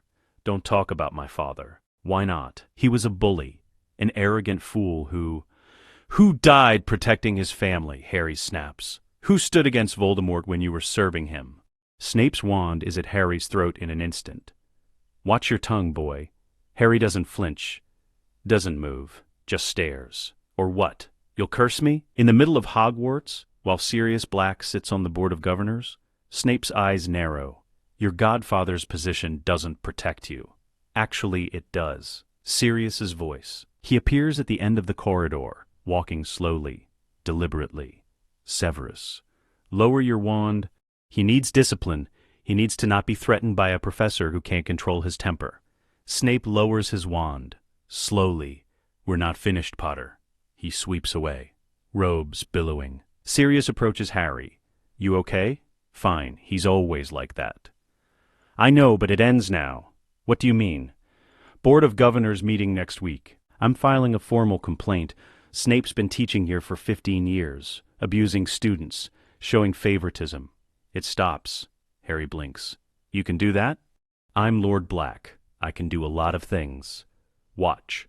January 17th, 1997, Hogwarts Board of Governors meeting. The meeting room is formal. Long table. 12 chairs. Board members in formal robes. Dumbledore at the head. Sirius sits 3 seats down. Other governors, old pureblood families, Ministry officials, wealthy donors. The next item, Dumbledore says, a complaint filed by Lord Black regarding Professor Severus Snape. All eyes turn to Sirius. He stands. Professor Snape has a documented history of bias against Gryffindor students. Specifically, he has targeted Harry Potter for years. Verbal abuse, unfair grading, public humiliation. As a board member and Harry's legal guardian, I demand accountability. One of the governors, a ministry official, speaks. Professor Snape is a valued member of staff. These are serious allegations. They're documented, Sirius says. I have testimony from multiple students, Hermione Granger, Neville Longbottom, others, all willing to testify under veritaserum if necessary. Veritaserum seems excessive, does it? When we're talking about a teacher threatening students with his wand? That happened 2 weeks ago, in the corridor, witnessed. Dumbledore's expression is grave. Severus will be reprimanded, I assure you. Reprimanded, Sirius says. He's been reprimanded for years. Nothing changes. I'm calling for a formal review of his teaching methods. And if the review finds misconduct, termination. The room goes silent. Firing Snape. That's bold. Dumbledore speaks carefully. Severus is valuable. His role extends beyond teaching. He's a spy for the Order. Everyone knows it. No one says it. A spy can be replaced, Sirius says. An abused student can't. The vote is called, 8-4. In favor of the review. Snape will be monitored, evaluated. One more incident, he's gone. Sirius sits, satisfied. February 1st, 1997. Black Manor, secret meeting. Narcissa Malfoy sits in the Black Manor drawing room. Elegant, pale, nervous. Sirius across from her. They haven't spoken in years. Not since Sirius was imprisoned. Narcissa, Sirius says. Voice neutral. Sirius, she responds, equally neutral. Silence. Then she speaks. You wanted to meet. I'm here. What do you want? I want to know where you stand. With my family. Your family is serving a madman. Lucius made his choice. And you? Did you choose? Or were you forced? Narcissa's mask slips, just for a moment. What do you think? I think you're protecting Draco. Like any mother would. She doesn't respond. Voldemort is going to lose. Sirius says. We've destroyed 5 of his Horcruxes. When we destroy the rest, he's mortal. And then we kill him. Narcissa goes pale. You can't. We can. We will. When that happens, every Death Eater will fall. Lucius, Bellatrix, all of them. But Draco doesn't have to. What are you proposing? Give us information. In exchange, Draco gets immunity, full pardon, clean record, protection. Narcissa's hands tremble. If Lucius finds out, he won't, unless you tell him. Long silence. Finally, what do you need to know? Sirius leans forward. Everything. February 14th, 1997, Room of Requirement Combat Training Evolution. The room has expanded. Now it looks like a battlefield. Ruins. Cover. Obstacles. 40 students. Split into teams. Sirius stands on a raised platform. Today we simulate a Death Eater raid. Half of you are defenders, half are attackers. Defenders, protect the objective. He points to a glowing orb in the center. Prophecy sphere, fake but treated as real. Attackers, retrieve it by any means necessary. Non-lethal spells only. But everything else is fair game. The students divide. Harry and Hermione lead the defenders. Neville, Ginny, Luna, Ron. Others, a group of Slytherins, lead the attackers. Surprisingly, Draco Malfoy is among them. He avoids Harry's eyes. Begin. The simulation. The attackers advance. Using cover, moving tactically. The defenders hold the center. Shields raised. Harry calls strategy. 3 teams. Hermione, take the left flank. Neville, the right. I'll hold center. They split. The attackers open fire. Stupefy. Petrificus totalis. Incarcerus. Spells fly. The defenders respond. Protego, Expelliarmus, Reducto. It's chaos. Beautiful chaos. Students using real tactics. Real coordination. Hermione's team flanks left. Catches 3 attackers by surprise. Stuns them. Neville's team pushes right. His Gryffindor courage on full display. He's not the scared boy anymore. He's a warrior. Harry holds the center. 4 attackers focus on him. including Draco. Draco fires. Stupefy. Harry blocks. Protego. Draco's wand flies. He's out, but the other three keep coming. Harry switches tactics. Uses wandless magic. Levitates a piece of rubble. Throws it. The attackers dodge. He fires while they're distracted. Stupefy. Stupefy. Stupefy. 3 hits. 3 down. The defenders win. Sirius calls time. Excellent work. That's how you defend a position. Attackers, you were too aggressive. Too direct. Defenders, well coordinated. But you nearly lost the left flank. He points to Draco. Malfoy, good spell work. But you telegraphed your attacks. Your wand movement is too wide. Tighten it. Draco nods, surprised to be getting genuine advice. After the session, Harry approaches him. You're getting better. Your godfather is a good teacher. Yeah, he is. Awkward silence. Potter, my mother, he stops. Can't say it. Harry understands. I know. You do. Sirius told me. You're making the right choice. Draco swallows. I hope so. He leaves. Harry watches him go. The lines are blurring, former enemies becoming allies. This is how they win. March 1st, 1997, Wizengamot Chamber, political maneuver, speaking as Lord Black. I propose the formation of a civilian defense force, trained volunteers, organized into local units, to defend communities when Death Eaters attack. The chamber murmurs. Some supportive, some skeptical. We already have Aurors, one member says. We have 40 Aurors, Sirius counters, for all of Britain. We need more, but untrained civilians are a liability. Then we train them properly. I'll fund the program myself. Black Family Gold, instructors from the Order of the Phoenix, curriculum based on military tactics. Communities defend themselves. The Aurors focus on the worst threats. Amelia Bones speaks. Now Minister for Magic permanently. I support this proposal. We need every advantage. The vote is called. 31-19. It passes. The Civilian Defense Force is approved. Sirius has just created an army. March 15th, 1997. Great Hall announcement. Dumbledore stands at the podium. The students quiet. I have an announcement. The Ministry has approved a new initiative, trained volunteers to help defend against Death Eater attacks. Hogwarts will be hosting training sessions for adult volunteers, starting next month. Lord Black will be leading the effort. Applause. Not universal, but strong. Sirius stands, nods, sits back down. After the announcement, McGonagall approaches him. You're building an army. I'm building a defense. There's a difference? Not really. She almost smiles. Your family would be proud, in their own twisted way. I'm nothing like them. No, you're better. You're using their methods for good. That's the most dangerous kind of black. April 10th, 1997, Black Manor final preparations. The war room is fully operational now. Maps on every wall, reports, intelligence, spy networks. Narcissus' information has been invaluable. They know Voldemort's movements, his bases, his plans. They know he's hunting for the Horcruxes, trying to verify they're intact. He's growing paranoid. Good. Sirius briefs the core team. Harry, Hermione, Remus, Tonks, Moody, Kingsley. We have 2 objectives left. Nagini and Harry's Horcrux. We can't kill Nagini until we're ready to face Voldemort directly. She's always with him, heavily protected. So first, Harry. Everyone looks at Harry. He sits calmly. We have a plan, Hermione says. The Resurrection Stone.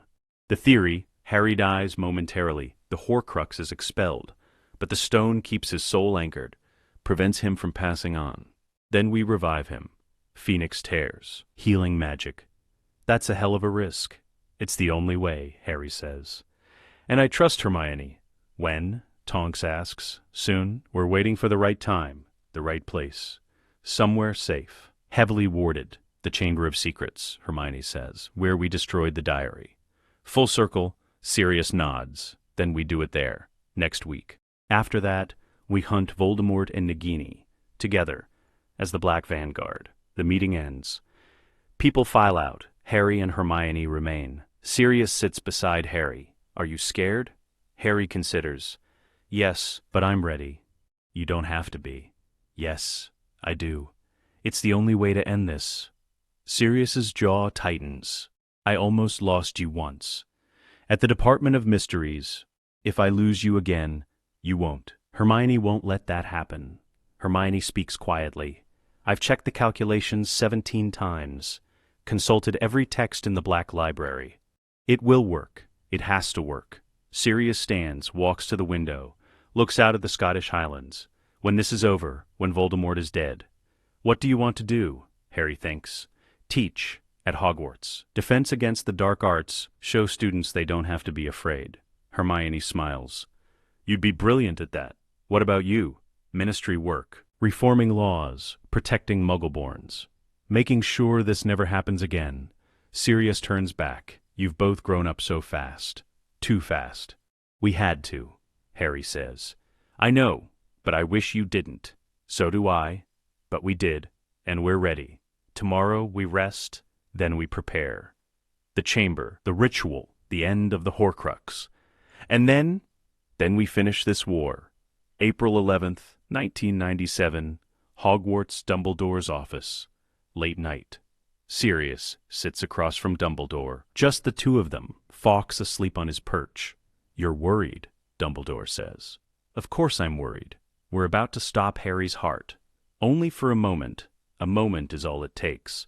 One mistake, one miscalculation. Hermione has prepared meticulously. She's 16, Albus. Brilliant, but 16. She's the brightest witch of her age, perhaps of several ages. And if she's wrong, Dumbledore is silent for a long moment. Then we lose. But if we don't try, we've already lost.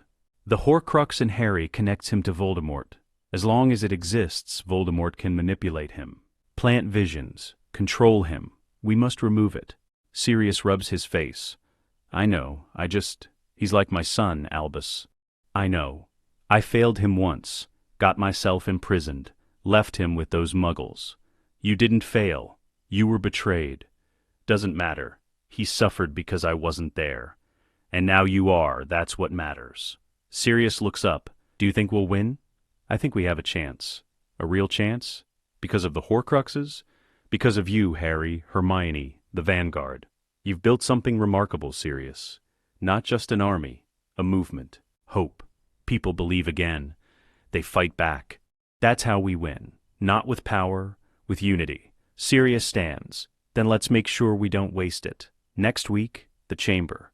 We remove the Horcrux. We save Harry, and then we end Voldemort. Forever.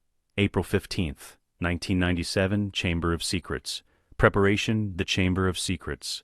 Preparation, the stone serpent statues line the walls. Salazar Slytherin's face carved into the far wall. In the center, a ritual circle, carved into the floor. Ancient runes, blood magic, soul magic, everything Hermione learned from the Black Library. She checks the circle, again and again. Harry watches her. It's perfect, Hermione. It's been perfect for 3 days. I need it to be more than perfect. Sirius approaches. Everything is ready. Dumbledore is bringing the resurrection stone. Fawkes will provide the tears for revival. Remus is standing guard outside. We're as ready as we'll ever be. Hermione stands. Her hands are shaking. Harry takes them. Hey, look at me. She does. I trust you. Completely. You're going to save me. I have to. You will. Dumbledore enters, carrying a small box inside the resurrection stone. Cracked. Damaged, but still functional. The ritual must be performed at midnight, Dumbledore says. The veil between life and death is thinnest. Harry will lie in the center of the circle. Hermione will anchor his soul using the stone. I will administer the poison that stops his heart. And Fawkes will provide the tears to revive him. The Horcrux should be expelled when his heart stops. We'll destroy it immediately with basilisk venom. Everyone understands their role? They nod. Then we wait for midnight. The ritual circle glows. Ancient runes pulsing with power. Harry lies in the center. On his back, eyes closed, breathing steady. Hermione kneels at his head, the resurrection stone in her hands. Cracked, dark, but warm to the touch. Sirius stands to the left, wand raised, face grim, Dumbledore to the right. A vial in his hand, poison. Fawkes perches on Slytherin's statue, watching, waiting. It's time, Dumbledore says. Hermione's hands shake. I can do this. I can do this. Looks up at her. I know you can. She nods, focuses, grips the resurrection stone, feels its power. The connection to death itself. Dumbledore administers the poison. 3 drops on Harry's tongue. This will stop your heart. Slowly, painlessly. When it does, the Horcrux should be expelled. Hermione will hold your soul here, keep you anchored. Then Fawkes will revive you. Harry swallows.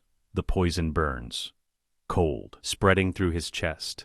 His heartbeat slows. Hermione activates the stone. Whispers the incantation from the Black Library. Animam tene, animam serva, non permittis iam abire. Hold the soul, preserve the soul, do not let it depart. The stone glows, white light. It connects to Harry, a visible thread, silver, ethereal, binding his soul to the living world.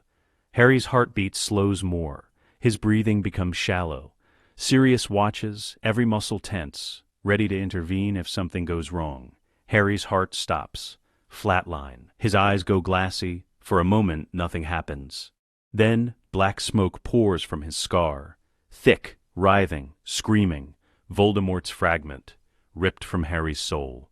It takes shape, a twisted face, snake-like furious. You cannot destroy me, it screams. Dumbledore raises a vial of basilisk venom, throws it at the smoke. The venom passes through, strikes the floor, the smoke shrinks, writhes, screams, then dissipates. Gone. 6 Horcruxes destroyed. Only Nagini remains. But Harry is still dead. Hermione grips the stone tighter. Come back. Harry, come back. The silver thread holds. His soul is here, anchored. But his body isn't responding. Fawkes launches from the statue, flies to Harry, lands on his chest, cries, phoenix tears fall. Into Harry's mouth, down his throat. The tears glow. Golden, Harry's chest rises. Once. His heart beats. Once. Again. Again. His eyes flutter. He gasps, air flooding his lungs. Hermione drops the stone, pulls him into her arms. You're okay. You're okay. Weak, disoriented, but alive. Did it work? It worked, Dumbledore says, voice thick with relief. The Horcrux is gone. Sirius kneels beside them, puts a hand on Harry's shoulder. You scared the hell out of me. Sorry. Don't be sorry. Just don't die again. I'll try. They sit in silence, the ritual circle fading. The rune's going dark. Harry touches his scar. It's still there, but it feels empty. Quiet. For the first time in his life, there's no presence behind it. No connection to Voldemort. He's free. April 16th, 1997. Hogwarts Hospital Wing. Recovery. Harry wakes in a hospital bed. Madame Pomfrey bustling around. You're awake. Good. Drink this. She hands him a potion. Pepper up. He drinks. Warmth spreads through him. Strength returning. Hermione sits in the chair beside his bed. She hasn't left. How long was I out? 12 hours. How do you feel? Harry considers. Light, like something heavy is gone. The Horcrux. Now we just need to deal with Nagini and Voldemort. Rest first, then we plan. The door opens. Sirius enters. Behind him, the core team. Remus, Tonks, Moody, Kingsley, War Council. Sirius says, as soon as you're ready. I'm ready now. Madame Pomfrey objects. Absolutely not. He needs at least another day. We don't have another day. Moody growls. Voldemort knows something is wrong. He's checking his Horcruxes. How do you know? Snape. He's still spying. Voldemort is paranoid, suspicious. When he realizes they're destroyed, he'll go into hiding, or he'll attack. Sirius says, everything, everyone, all at once. Harry sits up. Then we strike first. April 17th, 1997, Black Manor, War Room, Strategy Session. The map table is active. Magical markers showing Death Eater locations. Malfoy Manor, marked in red, Voldemort's current base. Sirius points. Narcissa confirms Voldemort is here, with Nagini.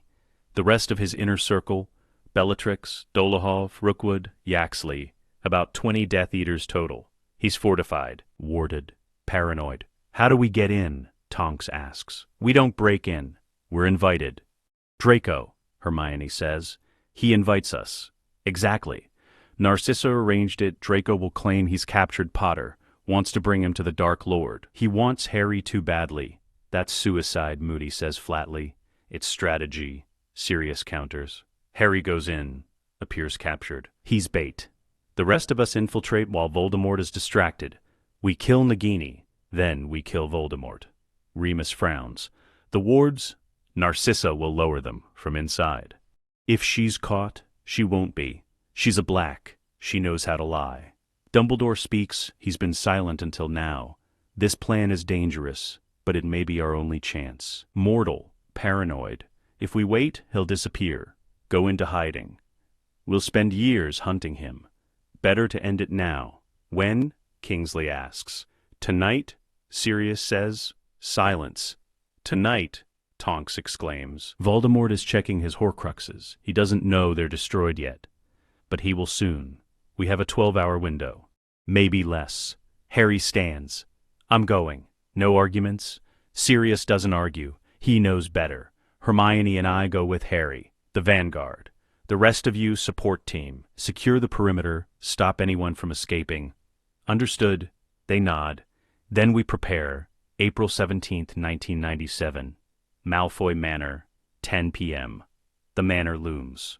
Dark, gothic, oppressive. Wrought iron gates, peacocks on the lawn, Death Eaters at the entrance.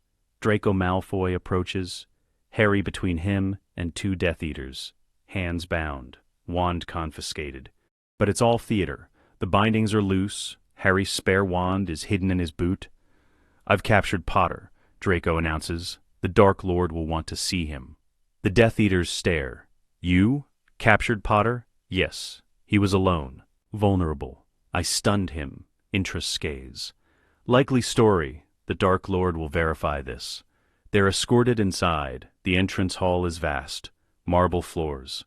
Crystal chandeliers. Dark paintings. And there, sitting on a throne-like chair, Lord Voldemort. Pale, serpentine, red eyes burning. Nagini coiled at his feet. The massive snake hisses. Voldemort stands. Harry Potter at last. His voice is high, cold, triumphant. Draco, you have done well. Draco bows. My lord, Voldemort approaches Harry, studies him. The boy who lived, the thorn in my side. You've destroyed something of mine, haven't you? Harry doesn't respond.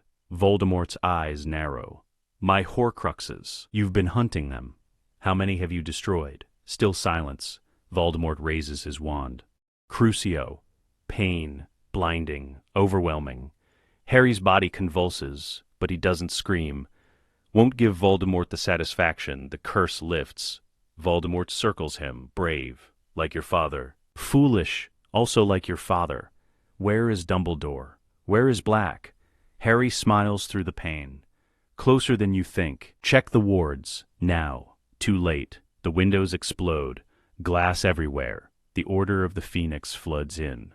Sirius, Remus, Tonks, Moody, Kingsley. 20 more behind them. The wards are down. Narcissa's doing. Traitors, Voldemort screams. The battle begins. The Battle of Malfoy Manor. Spells fly. Curses, hexes, shields. The entrance hall becomes a war zone.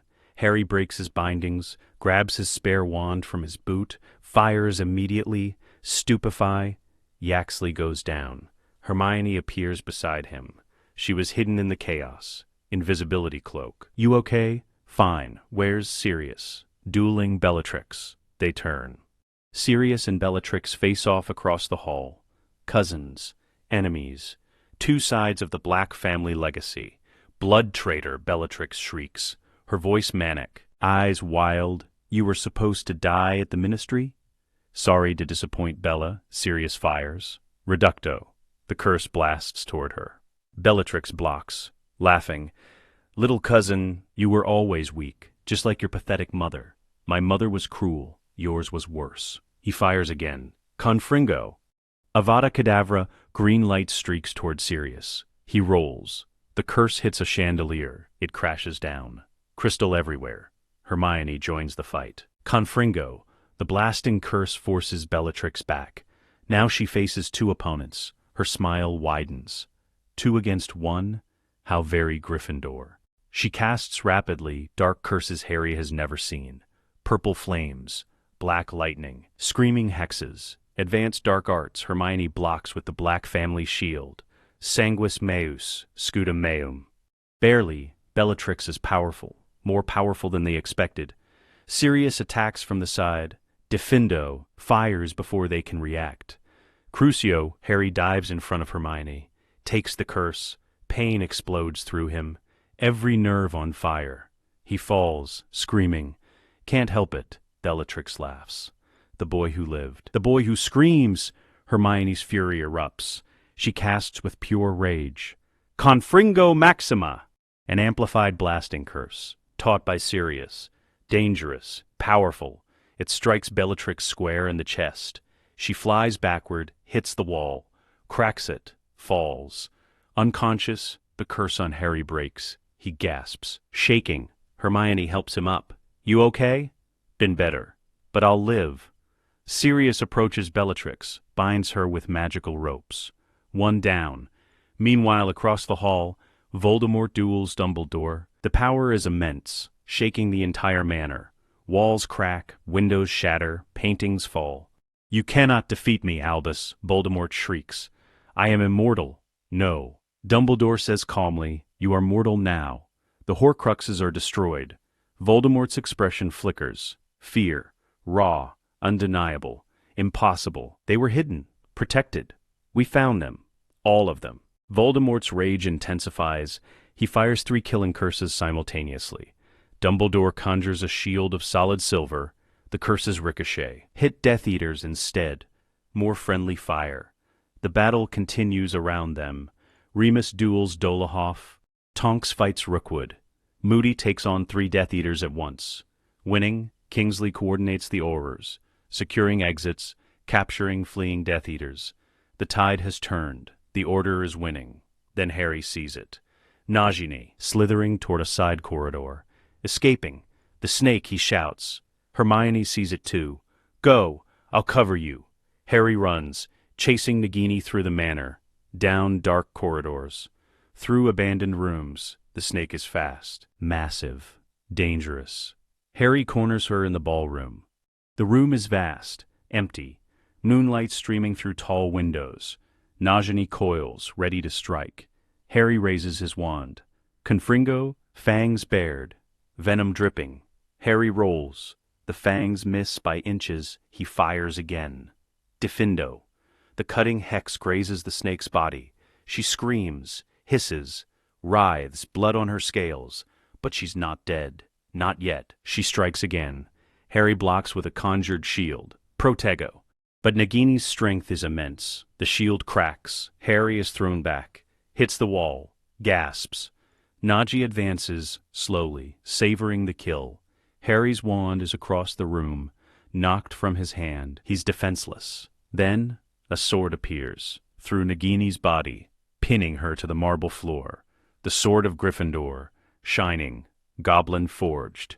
Deadly Neville Longbottom stands there, gripping the hilt. Sorry, Harry. Couldn't let you have all the fun. Harry laughs, relief flooding through him. Neville, how did you... Dumbledore gave me the sword, said I'd know when to use it. He pulls the blade out, wipes it clean. Nagini's body goes still, dead, the final Horcrux, destroyed. From the entrance hall, a scream, Voldemort. He felt it, the last piece of his soul. Gone. Harry and Neville run back, the final confrontation extended. Voldemort stands in the center of the ruined entrance hall. Around him, destruction. Death Eaters defeated. Bellatrix unconscious. Dolohov stunned. Rookwood bound. The others fled or captured. Only Voldemort remains, facing Dumbledore, Sirius, Harry, Hermione, Remus, Tonks, Moody, Kingsley, the entire Order. But Voldemort's eyes focus on 4, the Trinity, and Dumbledore says, voice shaking with rage and fear, all of them. We did, Harry says. Steps forward, the diary, the ring, the locket, the cup, the diadem, Nagini. 6 Horcruxes, all gone. And the 7th? Voldemort demands. Where is the 7th? There is no seventh, Hermione says. The piece in Harry was removed, destroyed. You're mortal now, just a man. Voldemort's facade cracks. For the first time, he looks afraid. Truly afraid. I am Lord Voldemort, I am the greatest. You're a coward, Sirius interrupts. A coward who couldn't accept death, who murdered innocent people to cling to life, who terrorized children because you were afraid. But now you face the consequences. His hand trembles. I will kill you all, he fires. Not one curse. Four killing curses, green light everywhere. Aimed at Dumbledore. Sirius, Harry, Hermione, all at once. Maximum power, desperation. But Sirius is ready. He steps forward, between his family and death. Sanguis meus, scutum meum. The Black family shield erupts. Not the small shield from training, this is massive. Silver black light, ancient magic, blood magic. It expands. Covers everyone, the 4 killing curses strike it, and stop. Frozen in midair, trapped in the shield, Voldemort's eyes go wide. Impossible, Sirius grits his teeth. The strain is immense, holding 4 killing curses. But he doesn't break. Won't break. Now, he shouts. The Order attacks. Dumbledore fires. Expelliarmus. Harry fires. Confringo. Remus fires. Petrificus totalis. Tonks fires. Incarcerus. Moody fires. Reducto. Kingsley fires. Bombarda. 7 spells. From 7 wands. Converging on Voldemort. He can't block them all. Without his Horcruxes, he's mortal. Vulnerable, the Expelliarmus hits first. His wand flies from his hand. Across the hall. Gone. The stunning spell hits second. He staggers. Falls to one knee. The blasting curse hits third. He falls completely. The body bind hits fourth. He freezes. Can't move. The binding ropes hit fifth. Wrap around him. Tight. The reductor curse hits sixth. The floor beneath him cracks. The bombarda hits seventh. The explosion throws him backward, into the wall. He crashes down. Broken, defeated, Voldemort lies on the marble floor. Wandless, powerless, mortal, bleeding, Harry approaches slowly. Stands over the Dark Lord. The monster who killed his parents, who terrorized the wizarding world for decades, who made Harry's life a nightmare, now just a broken old man. It's over, Harry says quietly. Voldemort laughs, weak, bitter, mad. You think you've won? I will return. I always return. Not this time, Hermione says. Steps beside Harry. No Horcruxes, no anchor. You're just a man now, and men die. Voldemort tries to speak, but Dumbledore raises his wand. Tom Riddle, for all those you've killed, for all the darkness you've spread, this ends. Avada Kedavra. Green light. Final. Absolute. It strikes Voldemort's chest. His eyes go blank. His body goes still. The Dark Lord is dead. Truly. Finally. Forever. Silence. The entire hall holds its breath. Then, someone starts clapping. Slowly. Kingsley. Others join. Applause builds. Becomes thunderous. The Order. The Aurors. The civilian defense force members who stormed in. Everyone celebrating victory. Outside, more cheers. The word spreads. Voldemort is dead. The war is over. Harry collapses, exhausted, bleeding from a dozen small wounds, but alive. Hermione catches him. We did it. His shield finally dropped. He's shaking from the exertion. The Black Vanguard. You ended a war. Harry looks up at him. We all did. Together. As a family. You held 4 killing curses. I've never seen anything like that, Black family magic, Sirius says. Designed to protect, to defend. I told you my ancestors were dark, but they weren't stupid. They knew how to survive. And now we use their knowledge for good. The Aurors secure the captured Death Eaters. Bellatrix, Dolohov, Rookwood, Yaxley, others, all bound. All heading to trial. Real trials this time. With evidence, witnesses. Justice Dumbledore approaches Sirius. You saved us all without that shield. I couldn't let him kill my family, Sirius says simply. Harry, Hermione, you, Remus. You're all I have. And I'll protect you, always. May 2nd, 1997, Hogwarts Memorial Service. The Great Hall is packed. Students, faculty, ministry officials, families, mourning the fallen. 17 casualties from the Battle of Malfoy Manor. 3 Aurors, 6 Civilian Defense Force volunteers. Heroes all. Their names read aloud, one by one. People weep, remembering loved ones lost. Dumbledore speaks, we gather to mourn, to remember, and to celebrate. These brave souls gave their lives so that we might live free. They charged into battle, knowing they might not return. They fought anyway, because they believed in something greater than themselves. Freedom, justice, love.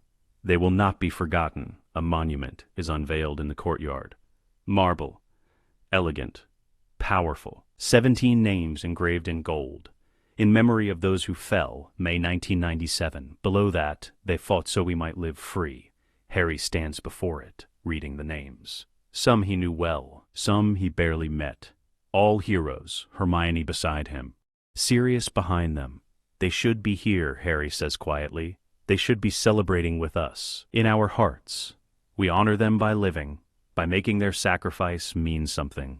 Sirius speaks, voice rough with emotion. I've lost too many people. James, Lily, these 17, so many others over the years. But I'm still here, still fighting, and I'll make damn sure their deaths weren't in vain. We're going to build the world they died for. A better world, a free world, starting now. May 10th, 1997, Hogwarts private moment. Sirius stands in the shrieking shack, where the Marauders used to hide during Remus's transformations. Where everything started, he's not alone. A portrait of Lily Potter. Green eyes, red hair, beautiful smile. Hello, Sirius, the portrait says. Lily. I tried, almost failed. But you didn't. You survived the Ministry, trained him, ended Voldemort. James would be proud. Sirius's throat tightens. I miss him every day. I know. I miss him too. And I miss watching Harry grow up. He's so much like James, brave, loyal, reckless. But he has your heart, Lily says. Kind, protective, loving. He's a good man, better than I deserve. No, he's exactly what you deserve. A son to be proud of. You are his father, in every way that matters. James gave him life. You gave him a future. Sirius wipes his eyes. Thank you for that memory. The night before they died. You told me to protect him, to be there when you couldn't. I failed for 12 years, but I'm making up for it now. I know, and I'm grateful. The portrait starts to fade, Dumbledore's spell ending. Wait, Sirius says. I'll always be watching, Lily says. Both of you, be happy, Sirius. You've earned it. She disappears. Sirius stands alone, but lighter. At peace, June 1997, Wizengamot Chamber reforms. Sirius stands before the Wizengamot, addressing them as Lord Black. The chamber is packed, every seat filled. The war is over. Voldemort is dead, the Death Eaters defeated, but the conditions that allowed him to rise remain. Blood purity, discrimination, oppression. We must address them. Or, in 20 years, another Dark Lord will rise, and we'll fight this war again. He presents legislation, bill after bill, each one carefully researched. Written with Hermione's help, the Muggle-Born Protection Act guarantees equal rights under magical law. No more mudblood, no more second-class citizenship, full equality. Some members object. Old, pure bloods. This undermines tradition. Tradition? Sirius interrupts. Is tradition worth another war? Is tradition worth more dead children? How many more will die for your tradition? The objectors go quiet. The vote passes, 42-8. The Creature Rights Charter extends legal protections to werewolves, house elves, centaurs, goblins, and all magical beings. They fought beside us. They died beside us. They deserve rights. This one is harder, more opposition, but it passes. 35-15. Progress. The Education Accessibility Act. Free Hogwarts tuition for all students. Wand subsidies for those who can't afford them. No child denied magic because of poverty. 45-5. Everyone supports education. The Azkaban Reform Bill ends Dementor use immediately. This is controversial. Dementors have guarded Azkaban for centuries, but the vote passes. 38-12. The tide has turned. People want change. Bill by bill, the wizarding world transforms. Hermione watches from the gallery. Beside her, Harry, Remus, Tonks. He's doing it, Hermione whispers. He's actually transforming society. That's Sirius, Harry says. Pride in his voice, he doesn't do anything halfway. After the session, reporters swarm. Lord Black, how does it feel to pass historic legislation? It feels like we're finally honoring those who died. Are you considering running for minister? No. Amelia Bones is doing an excellent job. I'm a warrior, a guardian, not a politician. What's next for House Black? Sirius smiles. Redemption, the Black name, has been synonymous with darkness for centuries. I'm changing that, making it mean protection, justice. Hope. My ancestors would hate it. Good. September 1st, 1997. Hogwarts Express returned to school. Harry and Hermione board the train. 7th year, final year, Newt's ahead. Career decisions, adult life approaching. But for now, just students. They find a compartment. Ron joins them, then Neville, Ginny, Luna, friends, survivors, warriors. Can you believe it, Ron says? Actually going back for normal classes. No Dark Lords, no secret missions, just exams. I'm looking forward to it, Hermione says, already pulling out textbooks. We missed so much practical work during the war. I have a lot of catching up to do. Everyone stares. Hermione, Harry says, you're the top student. I could still be better. They laugh. Some things never change. Neville speaks. Professor Sprout asked me to be her teaching assistant this year. Herbology. That's brilliant, Hermione says. Yeah, I'm thinking, maybe I'll teach after graduation. Stay at Hogwarts, help students who struggle like I did. You'd be amazing, Harry says. What about you? Still planning on Auror training? Yeah, Moody already guaranteed me a spot. And you? Neville asks Hermione. Ministry, Department of Magical Law Enforcement. Working on reform, making sure the new laws actually get enforced. Then running for minister in 20 years? Ron jokes. Hermione smiles. Maybe. They arrive at Hogwarts. The castle gleams in the evening light. Torches burning, windows glowing, home. The war is over. The future is theirs. June 1998, Hogwarts graduation. The ceremony is held outside, by the Black Lake, under a perfect blue sky. Hundreds of students, families watching from conjured stands. Dumbledore presides.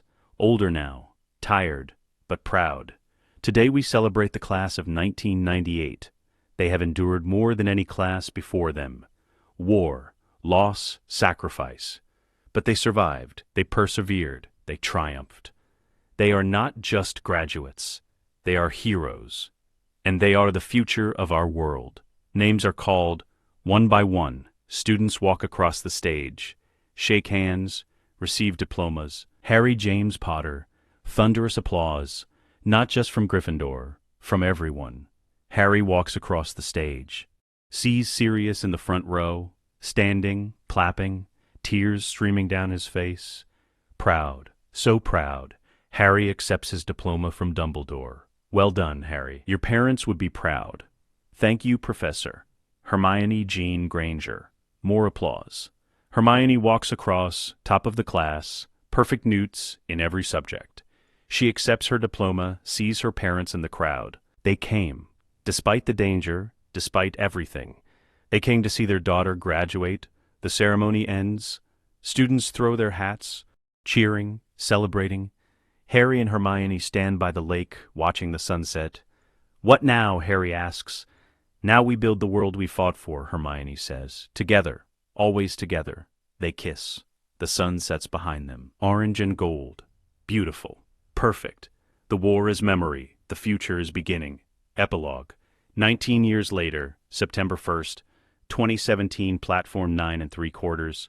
Families saying goodbye, students boarding the Hogwarts Express, steam hissing, owls hooting, magic everywhere. But subtle. Hidden from Muggle eyes, Harry Potter stands near the barrier. 37 years old, head Auror, the youngest in history. His scar is still visible, but faded. Silver, quiet, empty.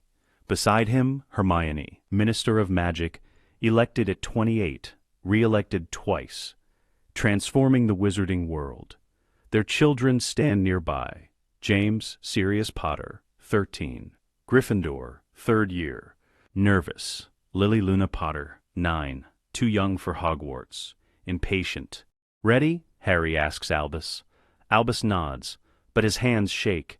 What if I'm sorted into Slytherin? Eye level with his son, then Slytherin will have gained a brilliant, brave student. But you and Mum were Gryffindor. But the house doesn't define you. Your choices do. Albus Severus, you were named for 2 headmasters of Hogwarts. One was a Slytherin. He was the bravest man I ever knew. If you're sorted into Slytherin, we'll be just as proud. Albus smiles, relieved. Hermione hugs him. You're going to do amazing things. In whatever house, we love you. Albus boards the train, finds a compartment with James. Waves from the window. The train whistle blows. Steam erupts. The express begins to move. Slowly at first, then faster. Harry and Hermione wave until it disappears around the bend. Then turn, an old man approaches. Gray hair, walking stick, but standing straight, proud. Sirius Black, 57 years old, retired from active Wizengamot service 2 years ago. But still mentoring young Aurors, still teaching combat training, still fighting in his own way. He'll be fine, Sirius says. He's got Potter courage and Granger brains. Unbeatable combination. Thanks to you for teaching us, training us, for being the father I needed. Sirius's eyes glisten. James was your father. I just tried to honor his memory. You did more than that.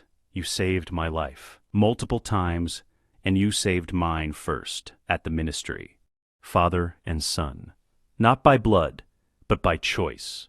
Hermione joins them. Dinner next week, at the manor. We'll be there, Harry says. Sirius nods. Good. I'm cooking. Well, Creature is. But I'm supervising. They laugh. Sirius leaves through the barrier, back to the Muggle world, where he maintains a flat in London, near Harry and Hermione Disapparet, home, where Lily waits, where their life continues. Peaceful, normal, beautiful. Black Manor, that evening Sirius sits in his study, surrounded by memories, portraits of the Marauders, photos of Harry growing up, the Black family tree, restored. His name no longer burned away. Lord Sirius Black, 1959. The death date still blank. Still living, still here. A letter arrives by owl, from Harry. He opens it. Sirius, just wanted to say thank you, again, for everything, for surviving when you should have died, for training me when I was lost, for being my father when I needed one most. I love you. Harry Sirius sets the letter down carefully. Beside all the others Harry has written over the years, he looks at the portrait of James, his best friend, dead for nearly 20 years. I kept my promise, Prongs, he says quietly. I protected him, trained him, loved him. He's a good man, a great man. You'd be so proud. The portrait of James smiles. I know you are. Sirius stands. Walks to the window, looks out at the Scottish Highlands. The Black Vanguard, started as a desperate plan, became a movement, changed the world. He's not done yet. There's still work to do. Still injustice to fight. Still people to protect. But tonight he rests, knowing he succeeded, knowing he made a difference. The man who never died. The Lord who returned. The Godfather who became a father. Sirius Black, forever. The end. Final word count. The Black Vanguard complete. Part 1, 6,380 words. Divergence, Trial, Black Manor. Training. Part 2, 6,310 words. Year 6, Horcrux Hunt. Political Power, Part 3, 6,056 words. Scar Exorcism, Final Battle. Epilogue. Who survived the Veil? Who reclaimed his house? Who transformed a legacy of darkness into light? The Black Vanguard stands eternal. May 2nd, 1997, Hogwarts Memorial Service. The Great Hall is packed. Students, faculty, ministry officials, families, they gather to honor the fallen. 17 casualties from the Battle of Malfoy Manor, 3 Aurors, 6 Order members, 8 Civilian Defense Force volunteers. Heroes all. Dumbledore speaks. We gather to mourn, to remember, and to celebrate. These brave souls gave their lives so that we might live free. They will not be forgotten. A monument is unveiled. In the courtyard. Marble. Elegant. Powerful. 17 names engraved. In memory of those who fell. Harry stands before it. Hermione beside him. Sirius behind them. They should be here, Harry says quietly. They should be celebrating with us. In our hearts, we honor them by living, by making their sacrifice mean something. Sirius puts a hand on Harry's shoulder. You've done that already. You ended Voldemort. Freed the wizarding world. They'd be proud. The service ends. People file out, returning to their lives, to rebuilding. The war is over. Now comes the peace. June 1997, Wizengamot Chamber reforms. Sirius stands before the Wizengamot, addressing them as Lord Black. The war is over. Voldemort is dead. The Death Eaters defeated. But the conditions that allowed him to rise remain. Fear.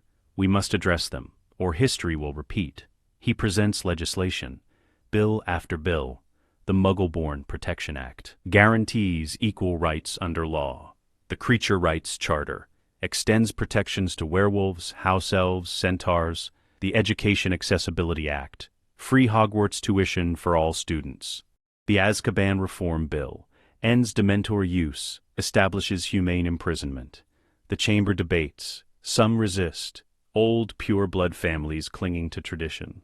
But the majority votes in favor. The war changed everything. People want a better world. Bill by bill, the laws pass. Hermione watches from the gallery, proud. He's transforming the world, she whispers to Harry. We all are, Harry says. This is just the beginning. September 1st, 1997, Hogwarts Express, return to school. Harry and Hermione board the train. 7th year, final year. The war is behind them. Now, NEWT's Quidditch, ordinary student life. It feels strange, normal. They find a compartment. Ron joins them. Then Neville, Ginny, Luna. Friends. Survivors. Can you believe it, Ron says. Actually going back for normal classes. Feels weird, Neville agrees. I'm looking forward to it, Hermione says. No Death Eaters, no Horcruxes, just exams. Harry smiles. Just exams. I can handle that. The train departs, rolling north, toward Hogwarts, toward home. The war is over. The future is theirs. June 1998, Hogwarts graduation. The ceremony is held outside, by the lake. Hundreds of students, families watching. Dumbledore presides. Today we celebrate the class of 1998. They have endured more than any class before them. War, loss, fear. But they survived. They persevered. They are the future of our world. Names are called. One by one, students walk across the stage, receive their diplomas. Harry James Potter. Harry stands. Applause. Not polite. Thunderous. He walks across the stage, shakes Dumbledore's hand, accepts his diploma, sees Sirius in the crowd. Clapping. Proud. Hermione Jean Granger. More applause. She walks across, accepts her diploma. Top of the class, as always. The ceremony ends, students throw their hats. Celebrating, Harry and Hermione stand by the lake, watching the sunset. What now? Harry asks. Auror training for you? Hermione guesses. Yeah, Moody already offered me a spot. Department of Magical Law Enforcement. Amelia Bones wants to mentor me. We're really doing this. Building careers, building lives. Together? Hermione smiles. Always together, they kiss. The sun sets behind them, orange and gold. Beautiful. Perfect. The war is over. The future begins. Epilogue. 19 years later. September 1st, 2017, Platform 9 3/4. The platform is crowded. Families saying goodbye. Students boarding the Hogwarts Express. Harry Potter stands near the barrier. 37 years old. Head Auror now. Scar still visible on his forehead, but faded, silver, quiet. Beside him, Hermione, Minister of Magic, the youngest in history, elected at 28, re-elected twice. Their children stand nearby. James Sirius Potter, 13, Gryffindor Albus Severus Potter, 11 first year, Lily Luna Potter, 9, too young for Hogwarts yet. Ready? Harry asks Albus. Albus nods, nervous but excited. What if I'm sorted into Slytherin? But you and Mum were Gryffindor. We were. But that doesn't matter. What matters is who you are, and who you choose to be. Hermione kneels, eye level with Albus. You're going to do great things, in whatever house. We're proud of you already. Albus smiles, boards the train. Waves from the window, the train departs. Harry and Hermione watch until it disappears, then turn. An old man approaches, gray hair, walking with a cane, but his eyes are bright, sharp. Sirius Black, 57 years old. Retired from active service, but still serves on the Wizengamot, still mentors young Aurors. He'll be fine, Sirius says. He's got good blood. Harry smiles. Thanks to you, back to the Muggle world, where they've built lives, families, peace. Do you ever miss it? Sirius asks. The war, the fighting? No, Harry says. I miss the people we lost, but not the war. Good, because we won. And what we built is worth protecting. The world is better now. Because of the Black Vanguard, Hermione speaks. Because we stood together, refused to give up. Because one man survived when he shouldn't have. She looks at Sirius. Thank you for living, for fighting, for being family. Sirius's eyes glisten. Thank you for saving me. That night at the Ministry, if Harry hadn't cast that shield, but he did, Hermione says. Love saved you, and you saved us all. They stand together, 3 people who changed the world. The boy who lived, the brightest witch, the Lord who returned, the Black Vanguard. Around them, normal life, people rushing, children playing. No one recognizes them here, they're just a family, and that's perfect. Same time next week, Sirius asks. Dinner at the Manor? We'll be there, Harry says. They part. Harry and Hermione disapparate. Back to their home, where Lily waits, where life continues.